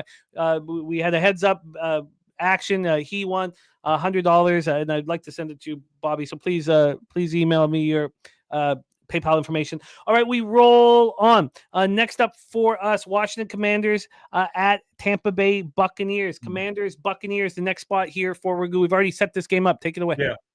I mean, the number's telling, right? 50.5. There's going to be points there, guys. I mean, there's going to be points. They're going to come in bunches. They're going to come in waves. The way Baker goes about business, handling, running an offense. I mean, you put the ball in his hands, just like Daniels, to speak volumes on Daniels and what they're doing with Quinn and him in Washington. I mean, this is a great road team. Washington, I love Nuke's breakdown on the game. I think he hit the nail right on the head. Washington's going to be live. They're going to hanging around. It's going to be close. I mean, if you look at the number, 3 points, so there's going to be a lot of back and forth with a total of 50.5. I mean, let's not overthink this one, guys. I mean, what Baker does at home is spectacular. Washington does on the road is spectacular, and Tampa's defense is very vulnerable, as is Washington for giving up points. But they'll put points up. Both teams will have probably close to 400 yards of offense here. So this is probably going to be the most entertaining game of the weekend as far as, offense goes, I think. So, I'm on the over, all over it here. I love the over here. I think we see like a 28-24, 27-24 type of game, 400 yards of offense. So I'm not even going to overthink this one. And I'm cheering for the Bucs, but you know what? I think, Washington's got a shot to take them out. I really do. So I'm not going to step in front of both of these offenses. I'm just going to roll with them. So give me the over. I'm going to keep it real clean here on this one. Interesting. I was excited to hear your plan of attack in this one. It is the over. Get you over 50 at -112 here. Shout out to Gerald Jones. Gerald Jones, one of the cappers to receive free entry into our confidence pool. He is a Pub Sports Radio Gold member, and he won his race. Shout out to our guy, Gerald Jones. Jay Peasy, the other one that got the free entry on Friday. Thank you guys for being gold members. Means a ton to us. Let's roll into Vikings Rams, State Farm Stadium in Glendale, Arizona. Your final spot on the board, and I can't wait to hear this breakdown. I'm all ears. Take it away, my man. Yeah, I mean, here we go again. We talked about the NFC North teams, how spectacular they've been, and you got the displacement of the Rams These two teams met earlier on in the high scoring affair where the Rams were able to get that W here.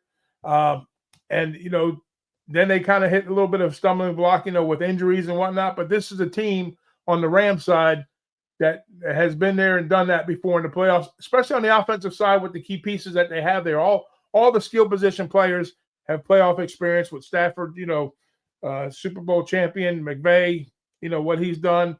And the really surprise here is, I know we tout Minnesota's defense and how spectacular they've been, but, they, with Donaldson being gone and some young guys really stepping up, they've got a solid defensive line too. So, you would think that this game would probably play to a solid over based on what they did last time. But I kind of lean under here, but I kind of like the Rams side because, I know there's a lot of emotion, with the fires and whatnot. You're going to hear like teams gelling, both the LA teams here. But, that number's pretty telling, guys. 2.5 points is another one that I think that the books are kind of begging you to kind of come in and take the Vikings. But, the Vikings are kind of backing in a little bit here, as were Green Bay, which I didn't talk about that. But I think the number's too tall here for them to get the points here. But this is a lot shorter number here, guys. So I'm going to take the Rams on the money line. I think they win the game straight up. I'm not even going to worry about the 2.5 here. I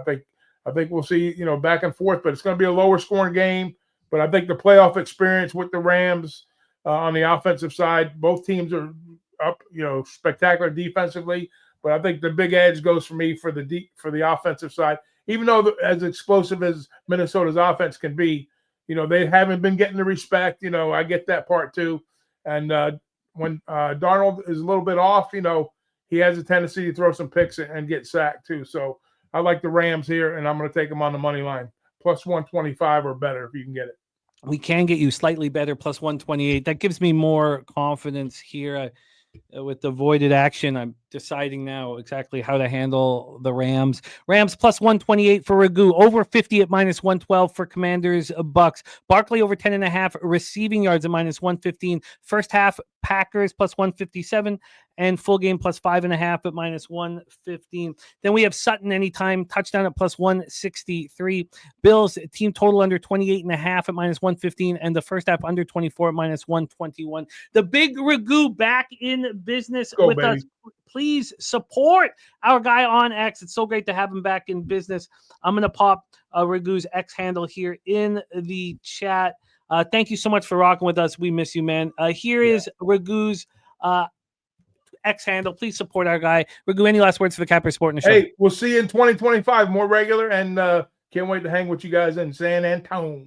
I can't wait, man. Ragu going to be at Pub-Up-Palooza 4. Remember, there's still time to sign up for our big confidence pool available right now, $50 to join. Let's roll on to our next guest. He's rocked with us on 2 different shows during the regular season, and he was 2-1 really. Now, he used in each appearance, he used one of the dogs he was on the money line for a big score. Those dogs both covered, but they didn't win outright. So he's 4-4 down 0.21 units on our show, but he's been better than that. And he's been a constant fixture on our pop-up shows in the now 4 years that we've been rocking. Please welcome one of the Earl brothers, star of the Earl Brothers sports betting channel. Please welcome our friend Nicholas Earl to the show. Nick, how are you, my man? Doing good. Nick, my man, let's attack. You've picked 3 games to work with, and you start 8 p.m. this evening. Steelers-Ravens, take it away. Yeah, I got the under in this one here in this spot. We've seen previous track history between these two teams. Other than last meeting, which I believe was 34-17 Ravens, it's been just unders galore between these two teams, and I look for this matchup to be one of those AFC North type of grinded out games where we see maybe a first to 20 wins, because that last game where it was 34-17 was the first time since 2021 that we saw either of these teams score 20 points against each other. And this line opened up around 45.5. It's down to a 44. So I like this under in this spot. I lean with the Steelers at the 9.5, 10 number, not making the Steelers official, just the under here for me. I'm seeing 44s out there. And we can get you a 44.5 half, I believe. Let me just quickly verify that. 44.5 minus 114 or 44 minus 102. 44.5 works. 44.5 for Nicholas Earl under 44.5 and minus 114. Big shout out to Jim Dewigger, our guy Jim, Buffalo Strong, now in our confidence pool. Thank you so much, Jim. Please sign up for our confidence pool. It means the world, because the more people do it, we're going to do it. And there's been talk about us doing the college football playoffs next year. Same deal, confidence pool. So please support the confidence pool. $50, only $3 taken for fees of sending the money to out and receiving the money and all that stuff, which is less than Jeff actually pays. He's taking less than he actually pays. So please join us. $47 of each 50 goes into the pot. Under 44.5 minus 114 for Nicholas. Now, Nicholas, your added game here, we're going to use last just because I sent it to Jose in that order. So let's roll into your Monday nighter Vikings Rams, my friend. Take it away. Yeah, I think this is a bad matchup for the Vikings. I'm on the Rams outright, money line. Forget the points. I know it's a 2.5. If it was a 3, maybe I would have looked at maybe taking the points, whatever. And under the field goal, I'll just take the money line here with LA. This is a Rams team that I think could be a little bit of like that dark horse long shot if people are looking for not the obvious favorites like the Chiefs or the Lions or the Eagles. If you're looking for maybe a little bit more of a long shot, I think the Rams could be that team. And this is a team that is coming in playing really well towards the end of the season. They lost last game, but I mean, Jimmy Garoppolo played in that game, not Matthew Stafford. They punted that game. They already clinched the division. So they're extra rested. And yes, this game is moved. And I think the line was 1.5 for the Vikings before they moved it to Arizona. And then now it's a 2.5. So home field is only 1 point for the LA Rams. I think that's kind of telling here that they really don't value SoFi Stadium as anything for the Rams. And I think that's really not going to affect them too much. And I think this is a spot where we can also use the fires. Maybe this is one of those like we saw with the Kings last night where the LA Rams step up for their city and they win for their city. So I'm on the Rams here in this spot. This is a game I had circled. I think the Lions exposed the Vikings last week. The Rams finished them off this week. You are in business here. Made in Philly saying Rams, Eagles for the NFC. Got you that Rams at plus 128 here for our guy Nicholas Earl. Nick, next up for you is the game that takes place in 3 hours. That's the addition here. Chargers, Texans. Take it away. Yeah, I and this was an interesting game because I had the under. I got the under in this game at 42.5 earlier in the week, and I'm seeing 41.5, 42s. I'm fine with either of those there. This is a Chargers team that heading into the year I thought was going to be a really strong under team, and they were okay. But the Texans have been the under team really to look at this season because they've played 6-10-1 over under this year, and I believe they've been a better under team on the road here as at home here as well. And this was a spot that originally my thought was I'm going to be on the Chargers. I'm going to be on the Chargers. And then as I've watched this line move throughout the week, I'm seeing, I think it was last time I checked, 70% of the tickets, 72% of the cash on the Chargers. Yet this line opened up at a 3 and we're seeing 2.5s out there. And I don't think I've seen a soul on the Houston Texans. If you can find a 3, I would like the +3 with the Houston Texans here as well. This was not a team I had planned to back, but this market is screaming that the Texans are a live dog in this game. And the more and more I look at it, I think at the very least they cover 3. I think this is a field goal type of game at the very worst. So I'm on the under, and then I added the Texans +3. Texans +3 at -120. That is available offshore. And then for the total, we'll get you the 42 at -111, or we can give you the 42.5 that you got at -120. That's fine. 42.5 -120 works. Okay, so then we have LAC, Texas under 42.5 at -120. I mean, it just goes back to the Lynch run with the Seahawks. I mean, I just go back. This feels so similar to that Seahawks Saints playoff game 15 years ago, and it cost me so much money. It costs. I can't tell you how. I mean, it was for me at the point. I had kept tying everything to the Saints money line. I kept tying it. So it cost me a few grand. And this it just feels so similar to that spot here with this home dog. This time it's the Texans. It was the Saints, 15 years, and I just can't I got to stop. When you make a mistake, that's okay, but you can't make the mistake more than once. So Texans, and then Justin saying beast mode went crazy. I'm going to stay off of it. I might use the Chargers as a win in our pools with low confidence, but I can't put money into it here. Yes, Mechie is good to go. Clint. Mechie is good to go. I'll pull that up and confirm that here shortly. Okay, so we have our guy Nicholas Earl. Chargers, Texans under 42.5. Texans +3 -120. Rams +128, and the under 44.5. And also with inflation, that now 2 or 3 grand doesn't sound like that much, but good God, it was a lot. It threw me into a dark place. There we go. Nicholas, it's great to have you back. We have missed you. Talk to us about what's going on the Earl Sports Brothers channel. Yeah, we're live every single morning, anywhere between 10 and 11 a.m. We're about a month away from doing some MLB future shows. I've definitely been diving into MLB this offseason as well. We're doing NHL, NBA every single day, and NFL as well throughout the playoffs on our show. I love it. Great to have you back in business with us. Go get that cash. There he is, Nicholas Earl. Big shout out to Sean Higgs. Higgsy is signed up for our confidence pool. Thank you, Higgsy.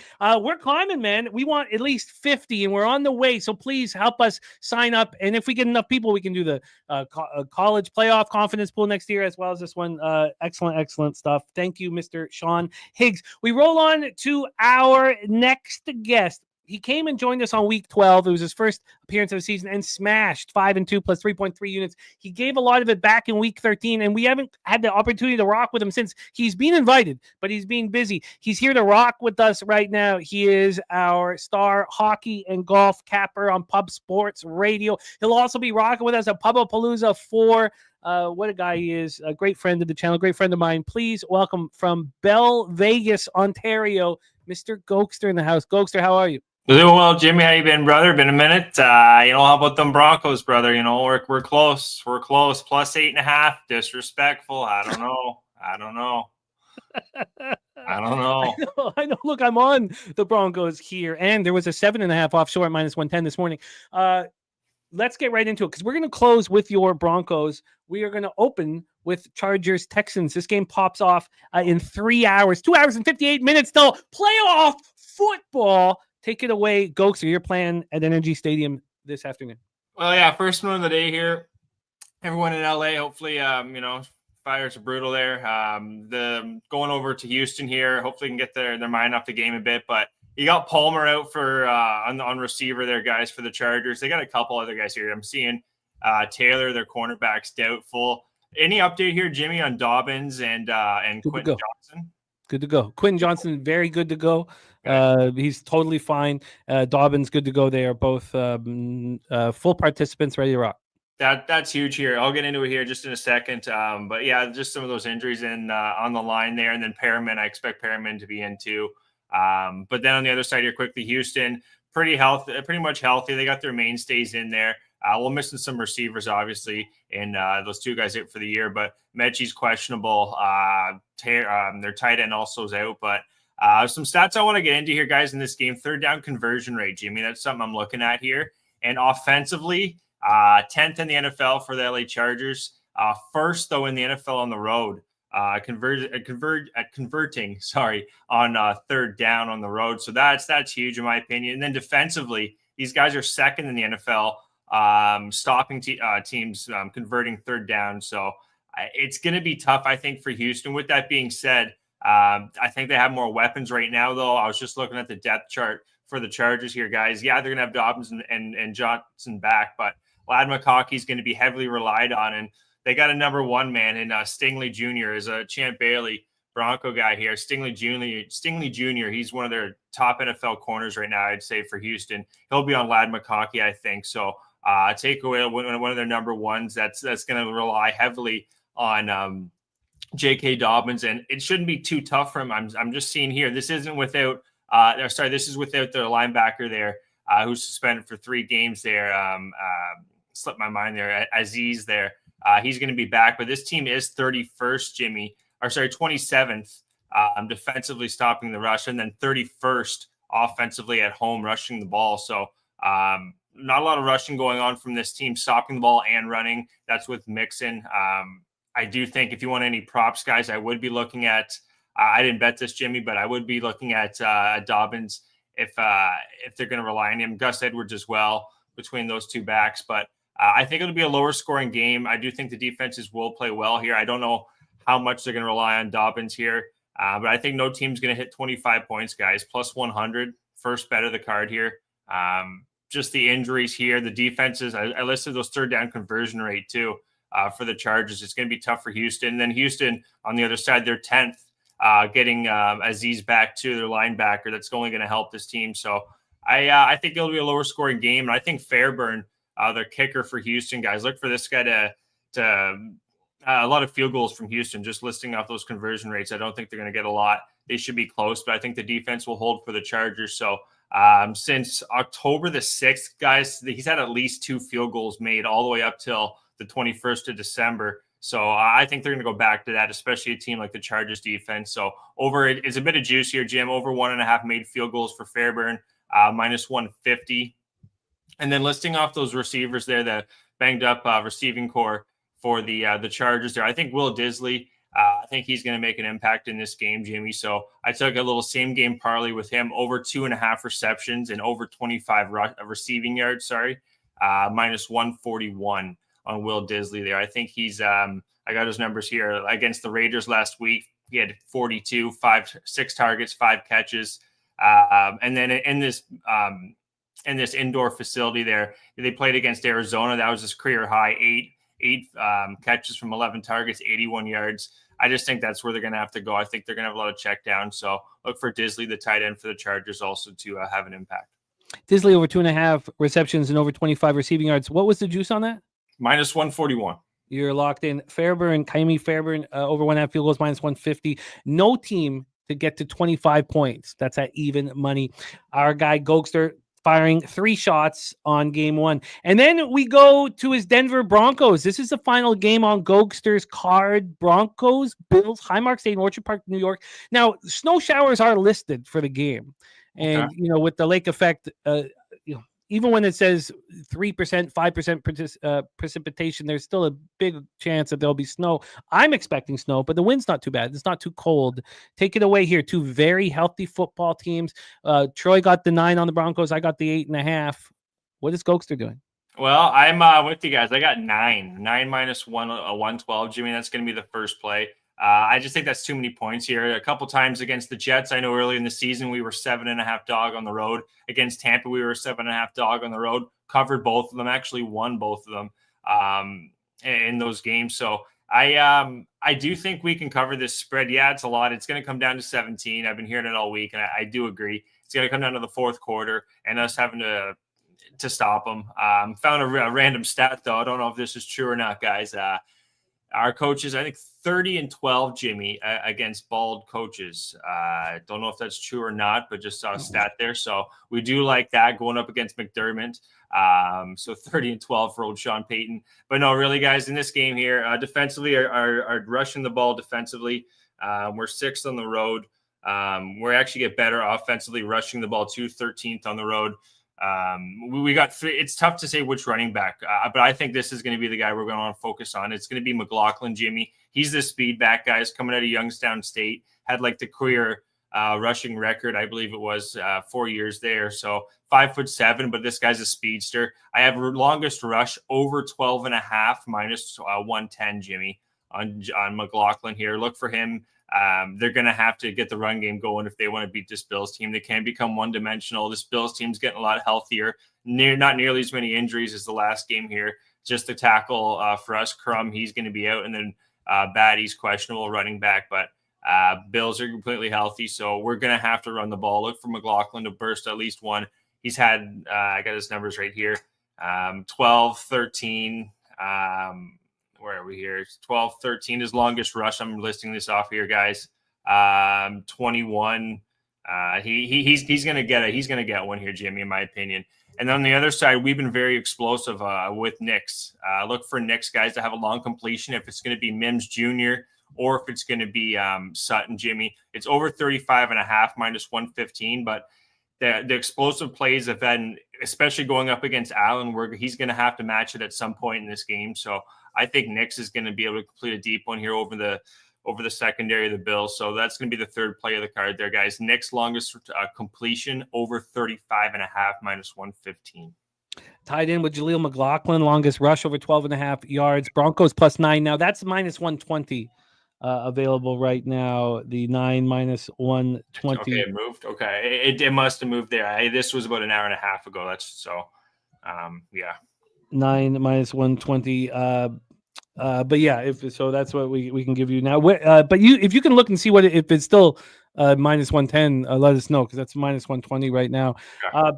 Nick's longest completion, McLaughlin. And then in game 1, no team gets to 25 points. This is Chargers Texans. Fairburn over 1.5 field goals, and Disley over 2.5 receptions and over 25 receiving yards. Goster, great to have you back in business. Heard you gave out a winner in the new golf league on Tuesday. Great job. You can catch Goster on Tuesdays with Peter Loshak, on Wednesdays with Jose Bouquet. And I'll be back in business on those shows shortly, which I'm excited about as well. Goster, thank you for all your hard work. I'm going to pop Goster's X handle here in the chat. Please support our guy, Mr. Goster. Goster, any last words for the Cappers supporting the show? I'll get the cash, guys. Enjoy the games today. They're going to be fun. Late game, Bill, Ravens should clean up, but it should be a good divisional game. And also the contest, just sign up for the contest myself. Jimmy, you guys should too. I think we got over 30, Jimmy was saying, so it should be a nice little pool, confidence pool too, which I think it's only my second confidence pool, but I look forward to doing it this year. But anyways, guys, we'll see you next Tuesday with Loshak for some hockey. So be good until then, guys. There he is, Mr. Goster in the house. I'm very excited about bringing on our next guest, making his NFL Pub Hub debut this season. In the NFL Cappers contest, he went 55, 33, and 2. That was the finest record of the 3 years. It beat Guillermo and Sharpie from last year by a point, and beat Peter Loshak by 1.5 points from year 1. The finest performance in the history of our Cappers contest, and he's ready to make his debut with us right now. Very excited to welcome, and for those of you who have not seen this man in action, what a beaut he is. Please welcome Nunya in the house. Nunya, how are you, my man? What's up, Jimbo? Great to see you, my guy. Nunya, I was watching you putting together the talking about the season for you. It's not just football, it's also hunting season for you. But we got to get to work, Nunya, and get you paid in full and share your incredible skill set with our Pub Sports Radio squad. So take it away. Your first game pops off here at 4:30 p.m. Eastern. Chargers, Texans. Take it away. All right. So my style, LJ kind of covered all the. I respect his look on the coaching styles and the numbers and the trends and everything. It's kind of worked out perfect because that's not necessarily how I cap. I'm capping personnel. I'm capping players that I think are going to get better looks, more plays, more action. And that's what I was focused on. So LJ, he hit the nail on the head on pretty much everything. And I respect him for not being a homer and just, saying Texans. But aside from all of that, my plays, Darius Davis. So Ramon mentioned this morning on the Steam, he's going to have to do some work. He's going to have to put something in. Quentin Johnson, I think, will play. But they went to school together. They went to TCU together. So we're looking at somebody that in Quentin Johnson that has probably taught Darius Davis all he can. He's probably, worked with them in and out of the locker room, on the field, off the field in practice. I'm seeing Darius Davis to get in the end zone today. And I got him at plus 750. I don't know what it's at right now. Ooh, I will look and see if we can beat that, but that's a big, juicy number. I only put $25 on it. I only put a quarter unit. My unit right now is $100. I know some people will line up minus 110s. They'll put a 110 on a minus 110, but that's just not how I roll. I just do, $100 unit or quarter unit, half unit. I love it. Darius Davis to get your card started. Now, just for our record keeping purposes, we keep everything at 1 unit, but that's important for the cappers to know that for this player prop that you're using a quarter unit on it. Darius Davis, anytime touchdown at plus 750. They're still keeping the Mechie props off the board, which is Yeah. You have to look at who they're keeping off as well. mhm. Because I was looking, and that's a good point, Jimbo. Because Stone Smart. Now I couldn't find. Y'all might be able to find an anytime touchdown. Okay, so this guy, the wide receiver core is but beat up. This is one of the smaller, quicker tight ends that they have. He's from Old Dominion. Stone Smart. Most of y'all probably know him. He's not necessarily a game changer for the Chargers because at tight end because they have these blockers. They have Disley that is.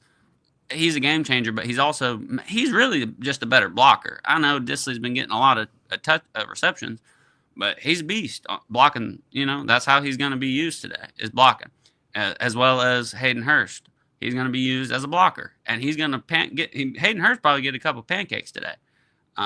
But Stone Smart, I think, is the tight end. They're going to be using 5 tight ends today. You know what I'm saying? So just keep an eye out for all these backup tight ends, these young guys. They're ready to rock and roll. And I don't have any opinion on the running back situation because JK, they have so many running backs. They have options. So JK might not get that touchdown today because I don't think they'll necessarily need to give him 15 plus touches. He might be under 10 touches, and we'll see. We might see Hassan get 3 or 4. We might see, we might see it get spread out a little bit, rushing the ball because I think the O-line's ready to rock. Like I said, these tight ends, we're going to see some outside zone, more outside runs that are going to be successful rather than running inside, pounding the ball like you might see J.K. Dobbins. You might see the Chargers do it. They'll run and gun. They'll open up, throw some swings, throw some slants, open up that inside, and then pound it inside on 3rd and short. I think we'll see more outside runs today. But I'm going to go race to 10. Aside from all that, I'm going to go race to 10. 1 full unit on the Chargers, race to 10. I got it at minus 139. I don't know what it is now. All right, locked in. So we have Darius Davis anytime touchdown. Chargers race to 10. What else are you looking at, my man? Going over 2.5 touchdowns total for the Chargers. Okay. I got a minus 110 full unit. Over 2.5 touchdowns, a minus 110. I love it. What else are you looking at? Moneyline parlay, Chargers, Bills, and Eagles. And I think this is a freaking no-brainer. I'm with Nuke with the Bills. If you're telling me that Josh Allen's not about to light this shit up and put some points on the board, you're wrong. Philadelphia, no-brainer. Saquon, Hurts, they're going to show out. Come on now. I don't care what the opposing teams do. And by the way, I know Bo Nix. He comes from Pinson Valley. He went to the high school. I played his high school when I was in school. You know what I'm saying? I played, big high school ball. I didn't play in college, but, I played against some old Alabama players and shit like that. So I know these guys, and I know how the community sees them. They love Bo Nix and around Birmingham. I mean, he's a hero, like for real, around Birmingham. He went to Auburn. Bo Nix, everybody around here knows him. But we're gonna see Bo picks today. They've been planning it, man. They've been watching the film. The Bills have had so much time to plan for him. He might throw 3 picks today. They still won't bench him. I guarantee it. Sean Payton will not bench him, even if he does throw 3 picks. But let's move on. Are we betting over a half interception for? I love Bo picks, by the way. I'm gonna get on it before. Yes, so lock it in for me. I'm gonna get on. I haven't yet. But. Okay, so we have a Bo Nix interception or Bo picks, as Nunya is calling them. Bo picks. So let's. Okay, but we're gonna move on. Okay, but that's next. So we'll wait to make that official. Are we? Sorry, my fault, Jose. Are we done? Chargers Texans action. Well, Herbert over 20.5 completions. Okay. So sorry. Let me move that here. Herbert over 20.5 completions. Can I throw it more? What was the juice on that one, my man? I got it at minus 110. That's what they were giving me. It was just beautiful. Keep rocking. What your thoughts on that one? That's it for that game. Okay. Move on. Yeah. I thought that I had some idea that you were using McConkey as well. Is that not? Parlay got busted, so I actually have not made another play on McConkey yet. Okay. I'm just waiting to see. I do think he finds the end zone. I'm just waiting to see because I'm telling you look at these tight ends. We might see a couple of these tight ends get touchdowns today. So, All right, so we have Darius Davis anytime touchdown plus 750. Chargers race to 10 minus 139. Chargers to score over 2.5 touchdowns at minus 110. His money line parlay: Chargers, Bills, Eagles at plus 194, and Herbert over 20.5 completions minus 110. Our Cappers Contest champion and the finest record ever produced in 3 years of Cappers Contests here at Pub Sports Radio. Our guy Nunya in the house. And we move on to Broncos Bills. Take it away, my man. Not much on this one, just because I think it'll be a good game to watch.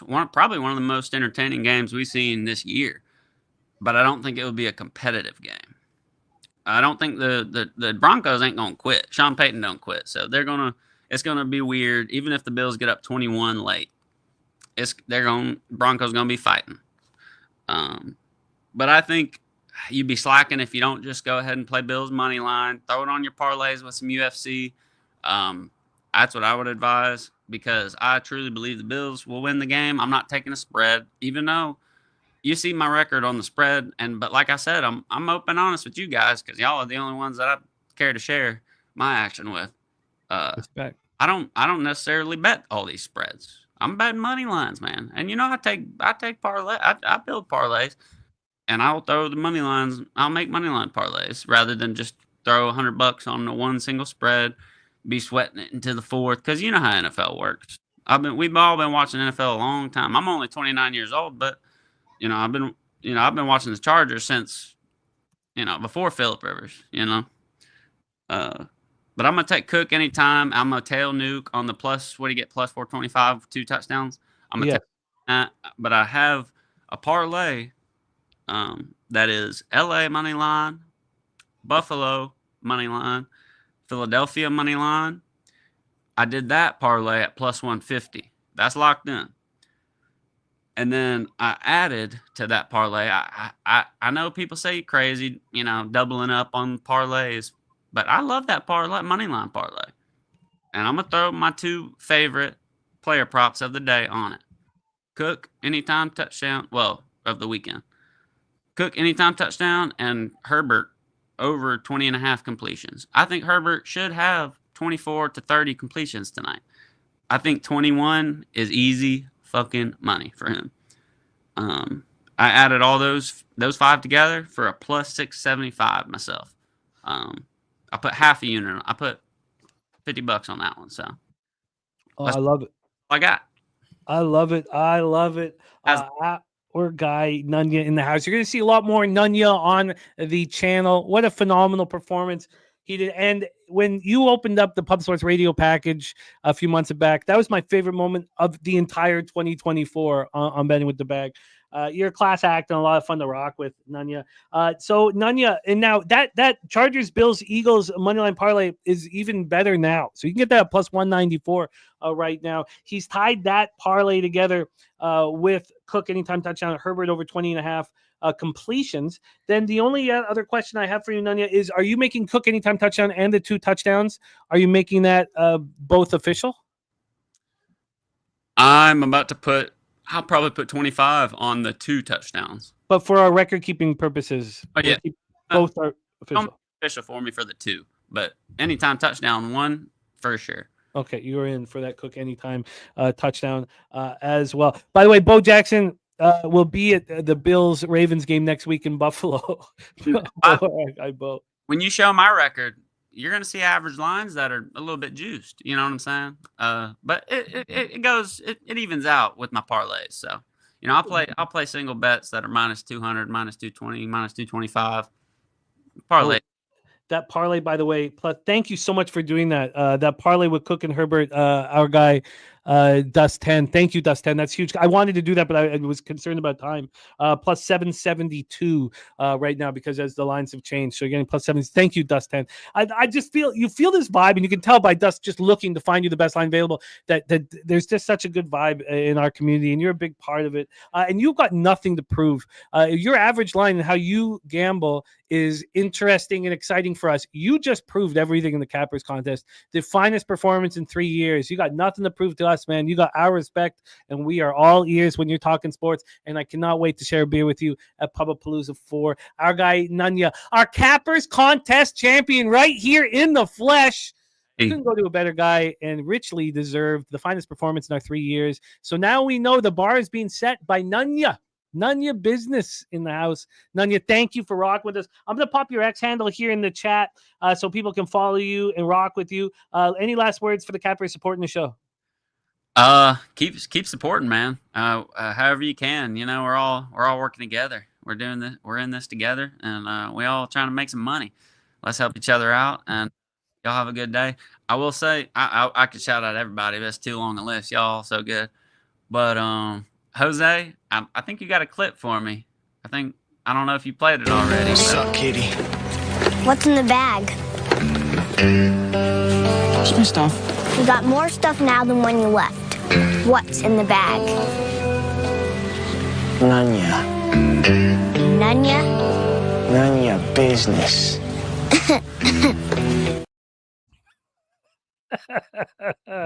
I like it. We need to add to it though. We need some Nunya smoking bats and maybe I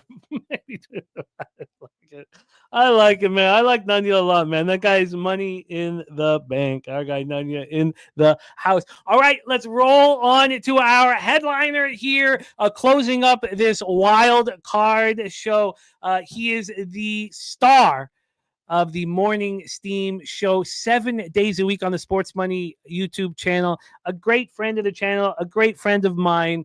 Please welcome our friend, Mr. Ramon Scott, to the program. Number 4, Ramon Scott. He knows about poker. He's a dealer. Nunya, my man. Oh, sorry, Nunya, my yeah, I wish I was rolling with Nunya's prize. Jimmy, he's got pockets full of green after his performance. Great job, Nunya. Shout out. I'm here, Jimmy. You're here, and behind the scenes, Jimmy, you had to send me a message like 10 minutes ago. It's Saturday. It's early January. I'm listening to Pub Hub, just minding my own business and putting in about 100 college basketball bets. And not only do you copy and paste everybody's action in the chat, you get all the handicappers action. You actually had to probably interrupt your own concentration with Nunya there to text me to wake up and get on the air here. So let everybody know how Jimmy rolls here and how he's doing, and Jose too. But great job, Jimmy. Thanks, man. I would have missed it. I would have been like, I was just enjoying listening to the show. All the guys. You're the man, Ramon. We love capping with you and love rocking the live streams with you. You're another class act, a great friend, and another reason why this community is just, you can be so proud to be a part of it. Now let's get to making money. Ramon, my man, you start with your Superchargers, man. Your Superchargers in the big one today. Now they have made you very proud for the first time in a long time. Tell us your plan. Now, also with Ramon. Ramon's got a prop on every single football game coming up, so get ready. A lot of cappers love the prop market, and you are attacking it here. Take it away in game one, Chargers, Texans. Yeah, I just went with my best prop in every game is what I'm going to do, Jimmy. And yeah, will I be singing here?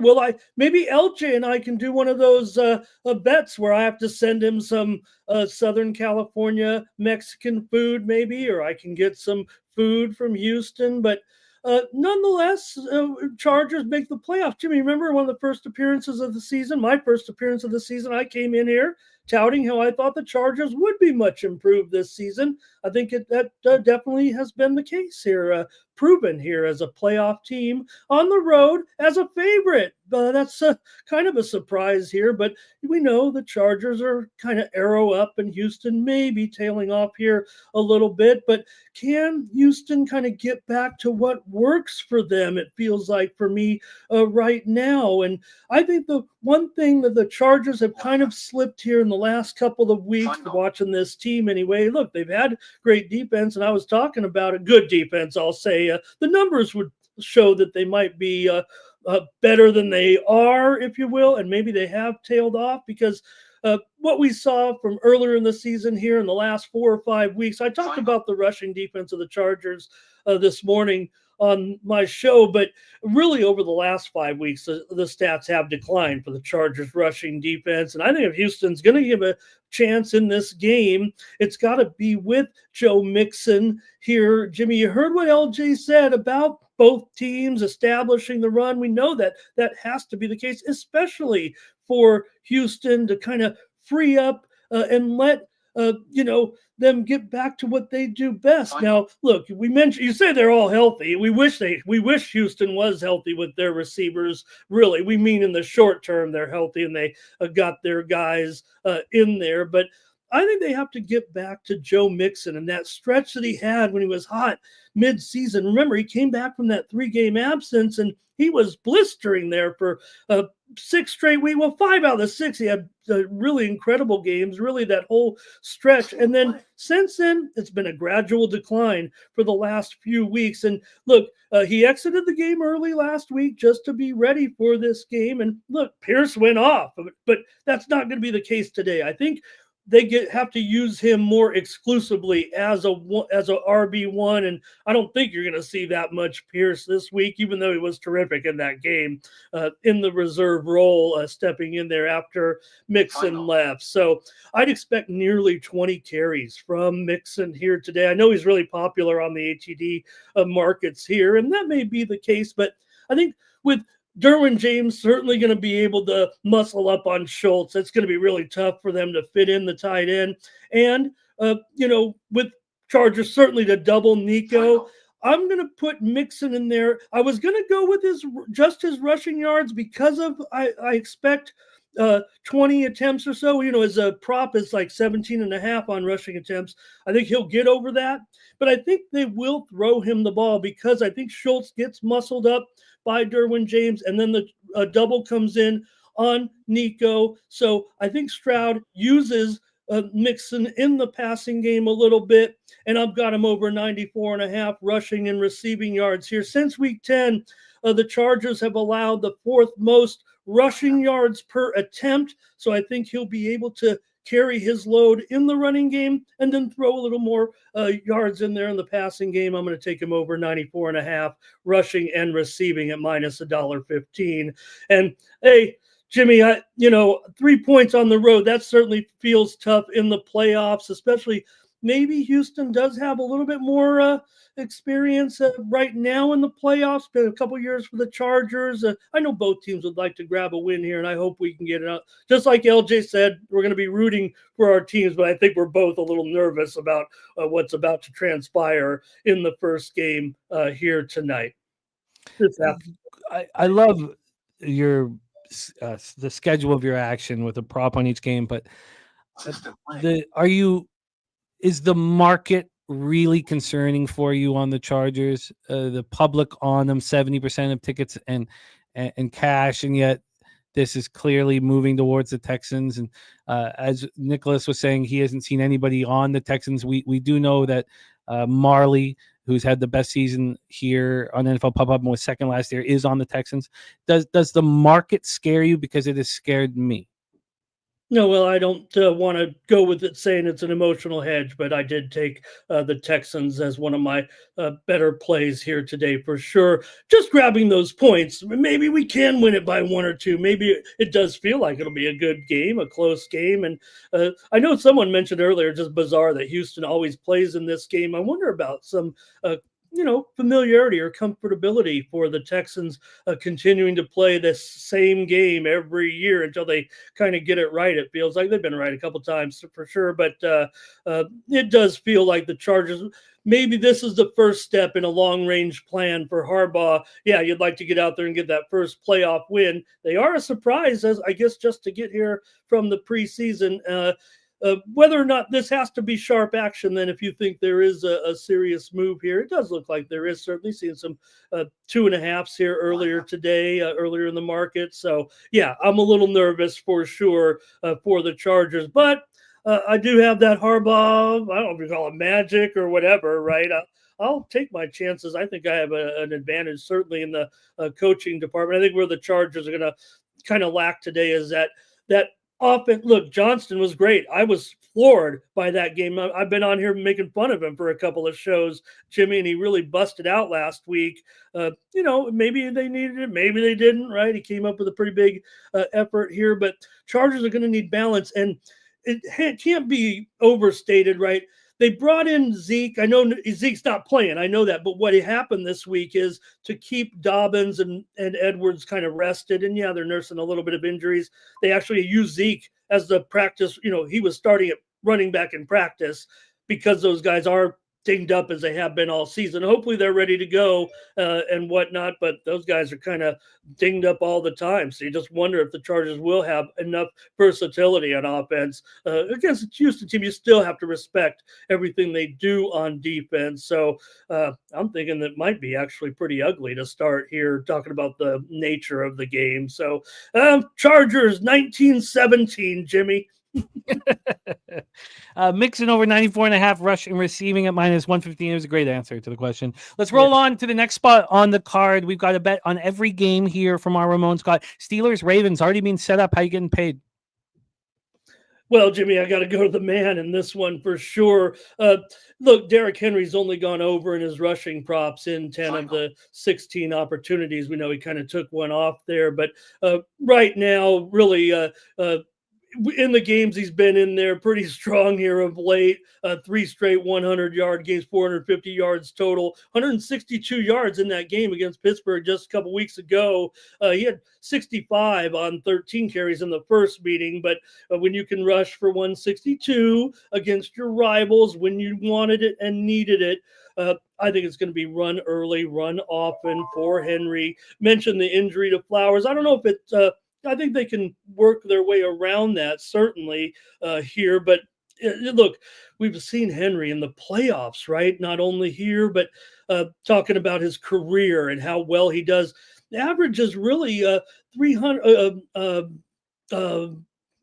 big yardage games in the playoffs. I don't have the numbers there, but we've seen it before. I just pounds these guys time and again as they continue to work hard in the running game. And then when he wears them down, it seems like he breaks off the big ones. So this is my ladder up here, Jimmy. I'm going to go over 149.5 rushing yards at plus 550. I'm going to go a little bit bigger than that too. I'm going to ramp it up one more, but for the show purposes here, I think that's a pretty darn good price at 11-2. So I'm going to go over 149.5 rushing yards. In 11 games, he averaged over 5 yards per carry for the entire game. And in 5 of those 11 games, he went for 6.5 yards per carry. So this is the playoffs, man. If you're going to do it right, you're going to do it with your running game, especially if you're a little bit weaker around there. Look, I love everybody's wants lively in an ATD or Andrews as well, but I don't know. Henry could get to the end zone a couple of times today against the Steelers. I'm expecting a blowout, Jimmy. Love this plus 550 banger from Ramon Scott. Henry over 149.5. I'm willing to look over 200 too. This is, like I said, for the show, but let's get Henry for a banger. I think here. Pardon the expression you used. Love it. Love the expression and used perfectly. Let's roll on to the next spot on the board for Ramon Scott. We head to Sunday action. We had the AFC wild card at Highmark Stadium in Orchard Park, New York, between the Broncos and the Bills. Take it away, my man.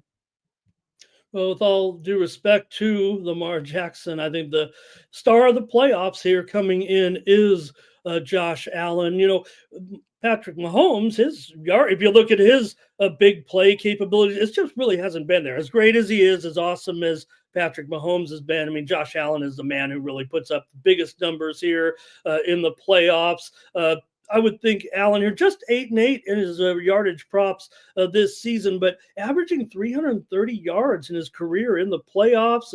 Denver secondary has dropped dramatically in the last 4 weeks. You heard some of the concerns from I thought, in his analysis of the game. But the way Josh just spreads the ball around and gets everybody involved. Now, look, you roll the Shakir goes kind of into the slot there, and that kind of takes Surtain away from him. It feels like a little bit, if I, understand it correctly, listening to you guys this week, and the emergence of Keon Coleman this year and Kincaid so solid.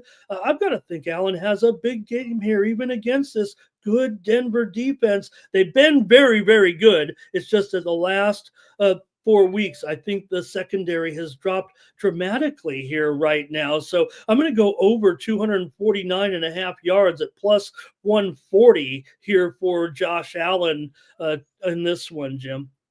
Alt line prop for Ramon Allen over 249.5 passing yards. That's available at plus 140. We roll on to afternoon action tomorrow. NFC wildcard Packers Eagles. Very contentious game, and you're moving on a player prop that is not being mentioned by anybody as far as I have followed. So take it away here. We're at Lincoln Financial Field. Ramon, floor is yours. Little contrarian here with me. I'm going to go with Devontae Smith in this one. Look, what I think will happen here is you got to roll the coverage to Brown with no Alexander in that secondary. We've seen the Packers kind of look like the old electronic men on the remember that game? Maybe I'm old.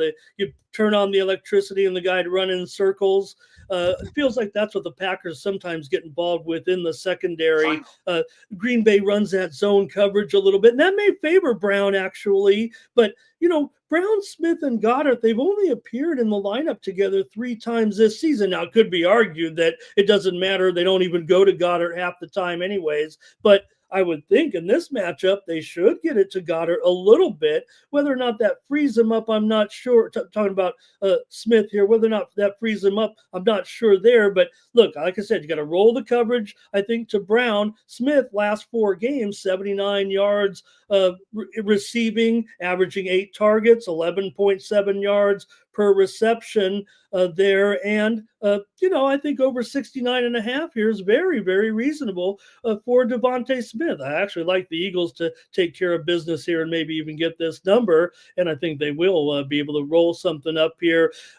Hurts, I think it's much ado about nothing. I think he's ready and good to go. If anything, Devontae's the guy that's been shaken up here, was on the injury report earlier this week, but I think the Eagles are about set and ready to go as best they can as they try to get down to that clash with the Lions. So I'm going to go Devontae over 69.5 and focus on him in this one. Locked in over 69.5. 15, yeah. Yeah, laddered up to that's plus 130, right? Plus 130. Oh, yes. I'm sorry, Jim. Thank you. No worries. Devontae Smith over 69.5 receiving yards, laddered up to plus 130. Alt lines here for Ramon, but the alt line is not in effect here in this one. Commanders Buccaneers. This is our live bet stream on Sunday night, which we'd love it if you could be a part of, Ramon, as we love Cap went through so much. Take it away. Player prop here in Commanders Buccaneers.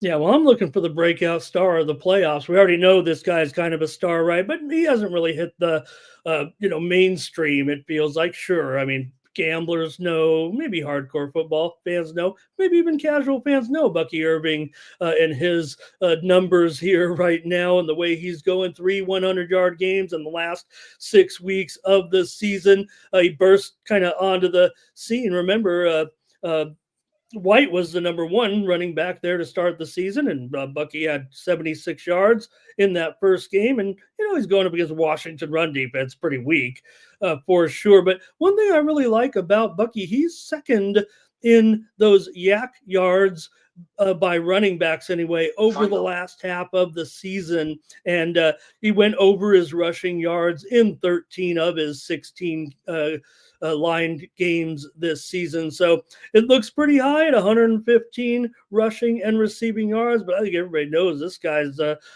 really a breakout star here waiting to happen in the playoffs. If they open up with a victory here against Washington, we could see him being the guy that maybe talked about this weekend as a rising star. We already know he is, but he really hasn't busted on the national scene. I think he's got a big game here against Washington, and the struggles that Washington has had all season is heard several cappers mention, how great a season they've had, especially on offense. But look, great job, Commanders. We're all totally impressed.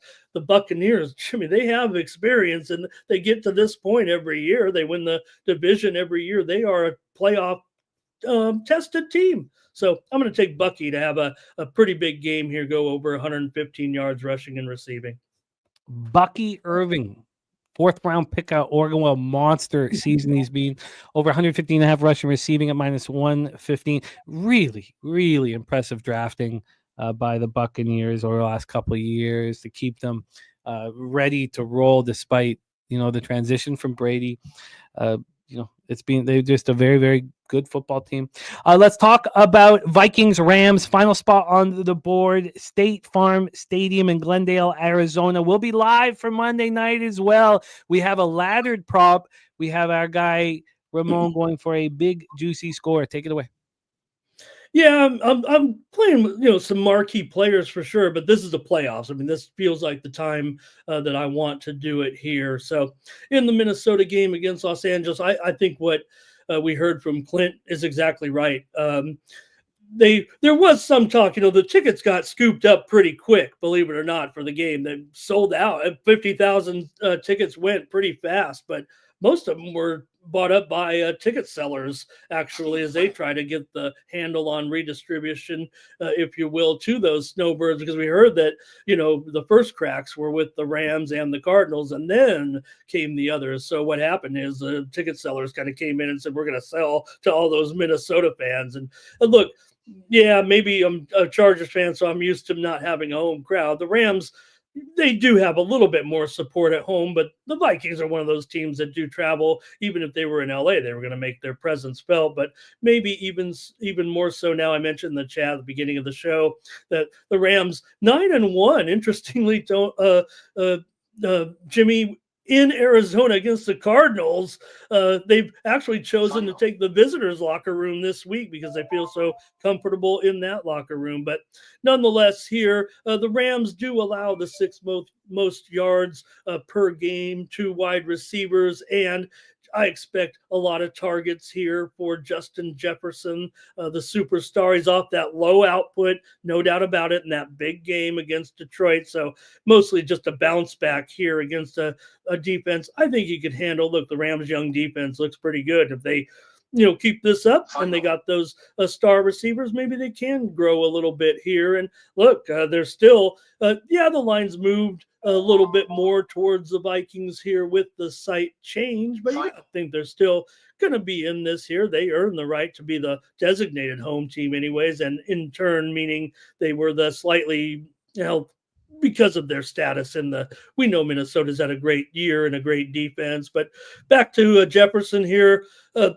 Jimmy, I think the emergence of Addison allows Jefferson to get freed up a little bit more. I think of the 2 games against the Packers really is when they were kind of doing some good work. And I'm going to take him over 8.5 receptions in this one, mostly as a bounce back. And again, that emergence of Addison to me has been big and allowed for, look, I expect full-on coverage of Jefferson for sure, but it just feels like Darnold has a little bit of a safety blanket with him too. If anything gets rough, even if he throws it into a little bit of tight quarters, if you will, it seems like sometimes and this is a playoff game after all. So I think I see a safety blanket here with Jefferson, double-digit targets. So I took him over 8.5 receptions here at plus money. What an exciting card you've put together for us, Ramon. Thank you for sharing your edges and angles. Jefferson over 8.5 receptions at plus 267. Bucky Irving over 115.5 rushing receiving at minus 115. Devonta Smith over 69.5 receiving yards at plus 130. Josh Allen over 249.5 passing yards at plus 140. Henry over 149.5 rush yards at plus 550. Mixon over 94.5 rushing receiving at minus 115 for our Ramon Scott, who works tirelessly in our community, hosting 7 days a week the morning steam on the Sports Money YouTube channel. That's at 6 a.m. Vegas time, where Ramon's at 9 a.m. Eastern time. just a hard worker and a great friend of the channel and of myself. Ramon, thank you. I'm going to pop your X handle here in the chat. Please support our guy Ramon on X and on YouTube. Ramon, any last words for the Cappers supporting the show, my man? Hey, let's get ready for some football. Enjoy, and everyone, good luck this weekend with the playoffs. Thanks, Jimmy. There he is, a Ramon Scott in the house. Nasty Nate at a free vodka party at Foxwoods. Sounds absolutely delicious. Nasty Nate, Dougie Y, Serious Business Textiles. So many great cappers supporting us here. Let's bring on my co-host here on Pub Sports Radio, my producer as well. And let's bring him on to help us close out our show here for today. But thank you guys all in the chat for your support. Let's review all action here on NFL Pub Wildcard Edition and welcome our friend Jose Bouquet to the telecast. Jose, how are you, my man? I'm good. I'm plugging in my mic and making sure that I have it on. It is now on, and we're ready to go. It's nice to see everyone. I don't have any plays for you, but I will say my confidence picks, like numbers, have been going up and down this whole morning. So. Have you confirmed your confidence action? Yes, I submitted, and they're all in there. I just so everyone knows, all the picks are in there for me. I have made sure, and I'm going to double make sure. Okay, and then are you cool with sharing that with us at the end of the program? Sure. Okay, dope. Okay, let's review all action here on the show. For me, I got Denver plus 8.5, Green Bay, Philadelphia under 46. I got the Ravens, Eagles moneyline parlay at minus 139. I got the Ravens double result, Eagles moneyline parlay plus 121. Rams action voided, and I'm very interested in getting back in. How exactly am I going to do that? I did move on the Buccaneers minus 2.5 and minus 123. Wasn't sure if that was the best line that I was going to get. I am on the Buccaneers in that football game and excited. Troy has become bullish with the Buccaneers, now his most confident spot. Shout out to Rod Zawacki now in the confidence pool. Rod Zawacki, thank you guys all for being a part of it. We want 50, we want 100, so keep signing up. But you guys are signing up, and it means the world to us. Let's review all action here in the chat. By the way, we got Penny Bombs action for game 1. Player prop wise. Thank you, Spenny, for sharing that with us. I'm going to pop that into the chat, and here you go. There's Spenny's action. Kent Davies about to land, probably landing in Vegas as we speak. What a guy Kent is. Let's review action for the Cappers that were on the show. We have LJ from H-Town. Texans first half team total over 9.5 minus 140. Nico Collins anytime touchdown plus 150. Over 3.5 field goals in the game at plus 100. In the AFC wildcard, Steelers Ravens. He's got Ravens first half minus 6.5, full game minus 9.5. He's got Lamar Jackson over 1.5 touchdown passes and over 48.5 rush yards. Bills minus 7.5, Josh Allen anytime touchdown minus 120. Eagles first half minus 2.5 minus 124. Bucks minus 2.5 and Mayfield over 1.5 touchdowns. And then under 48 Minnesota LA Rams. Clint McLean here. Russ Wilson longest completion over 35.5. Lamar longest completion over 36.5. Mark Andrews touchdown plus 150. Freiermuth over 3.5. Receptions minus 165. Bo Nix over 28.5 rush yards in Broncos. Bills. In Packers Eagles, he's on the under 45.5 and he's on the under 50.5 in Commanders Buccaneers. Then he closes up shop with Vikings money line, Stafford interception, and Justin Jefferson not only one touchdown, but he also took him 2 touchdowns. So plus 550, a 6-point teaser. Texans plus 9, Ravens minus 3.5. The Nuke Worker, Chargers Rams money line parlay at plus 261. Wilson interception at even money. Ravens double result parlayed with the Bills double result at plus 140. Cook 2 touchdowns at plus 425. Packers Commies money line parlay at plus 632. Then we have Ragu back in business with us. He's on the first half under 24 in Broncos Bills. He's on the Bills team total under 28.5 and Cortland Sutton anytime touchdown plus 163. He's on the Packers first half money line at plus 157, full game plus 5.5 at minus 115, and Saquon Barkley over 10.5 receiving yards. He's on the over 50 in Washington, Tampa, and the Rams money line. Then Nicholas Earl is on the under 44.5 in Pittsburgh, Baltimore. He's on the Rams money line at plus 128. He's on the Texans plus 3 the Chargers Texans under 42.5. Mr. Goster has no team to get to 25 points in the Chargers Texans. He's on Kaimi Fairburn over 1.5 field goals and Disley SGP over 2.5 receptions for 25 receiving yards at minus 141. He's on the Broncos plus 9. Jaleel McLaughlin longest rush over 12.5 yards, and Bo Nix over 35.5 longest completion. Nanya Business, our champion in the Cappers contest. Darius Davis anytime touchdown plus 750. That was dropping all day, by the way. Dropping all day. Saw it as low as plus 450 and plus 400 at some books. Chargers race to 10 at minus 139. Chargers over 2.5 touchdowns minus 110. Chargers, Bills, Eagles, Moneyline, parlay at plus 194. And Herbert over 20.5 completions. He put that parlay together with the Cook anytime touchdown, the Herbert over 20.5 completions at plus 772. That Cook anytime touchdown minus 125. And we just went over Ramon Scott's actions here. The Rod Zawacki's 20-star play is on right now. 1-1 in Bruins Panthers here early. That was a really early start. I get why you're on the Panthers. You can move on them live, but with the Bruins with so much on the line, the Panthers coming back from Utah with just one day off in between, I stayed off, but certainly get it.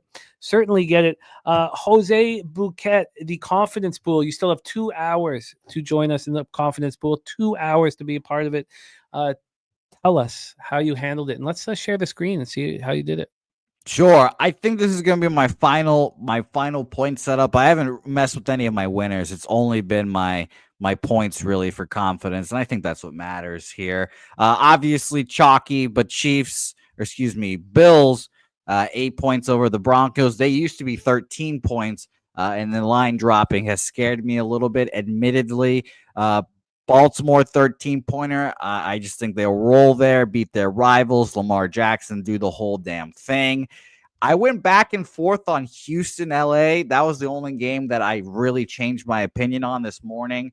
All this money splits have kind of put me on the Texans there. It's a low confidence pick, as well as the Rams Vikings game. I don't really have a firm opinion on that game. Extremely low confidence for me there because I don't know who the fuck's going to win, truthfully.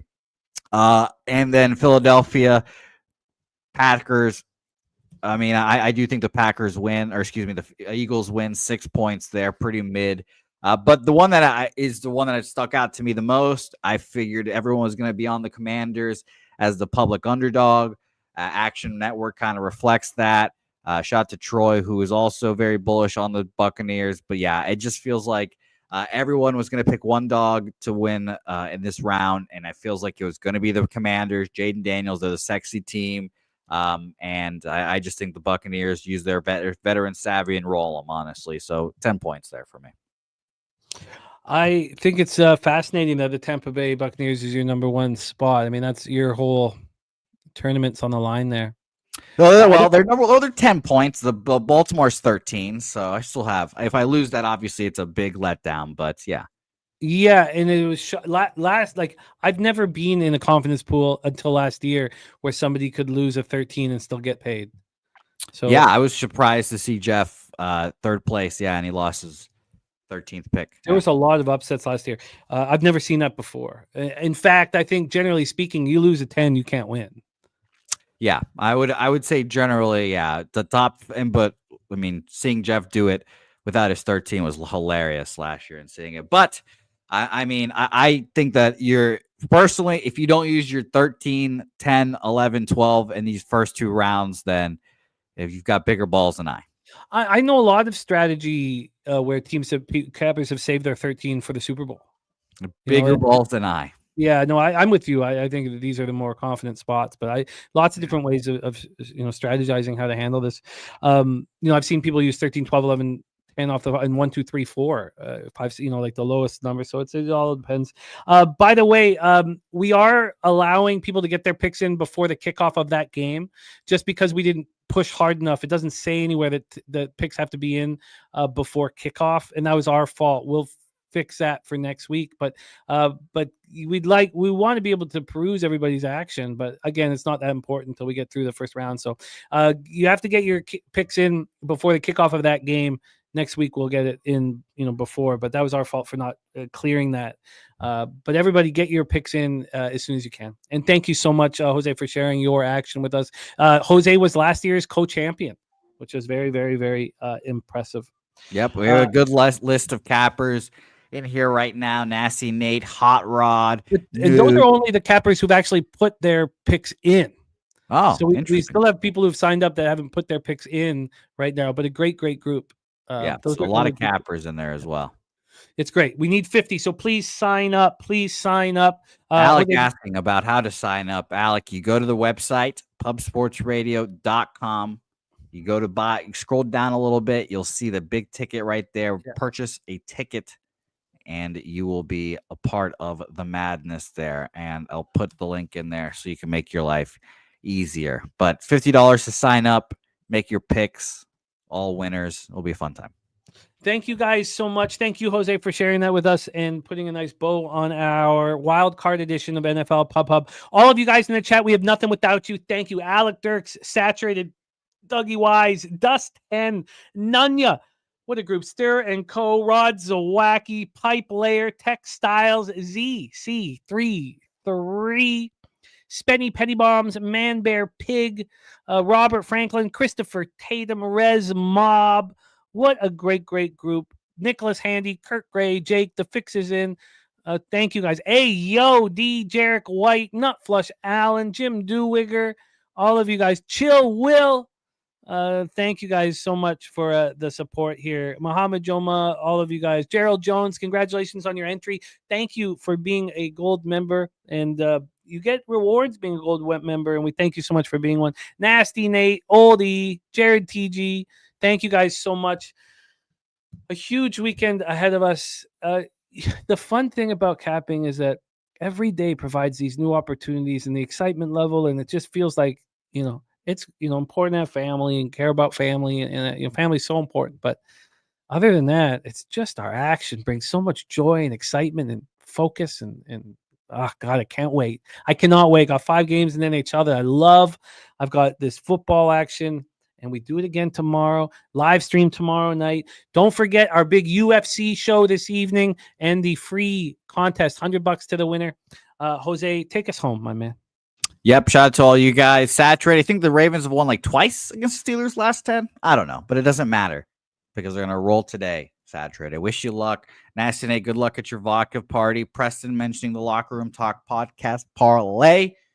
Got to watch it on Tuesday to get the best odds there. You're right there. Good luck, everyone. Sign up for the confidence pool, and let's go milk these bookies, damn it. Leche a los bookmakers.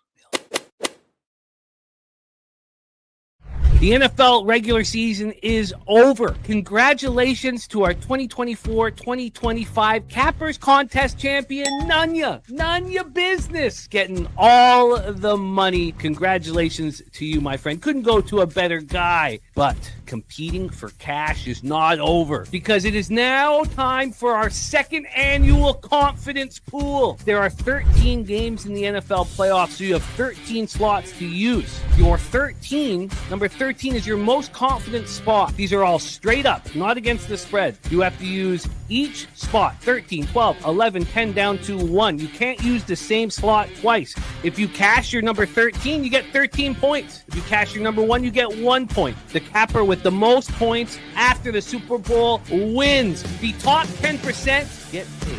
And it's only $50 to enter right now at pubsportsradio.com. Sign up before Saturday at 4:30 Eastern time. Get in all the action with our Pub Sports Radio crew. And we will only take $3 for fees. So $47 goes into the pool, and we will compete for the cash.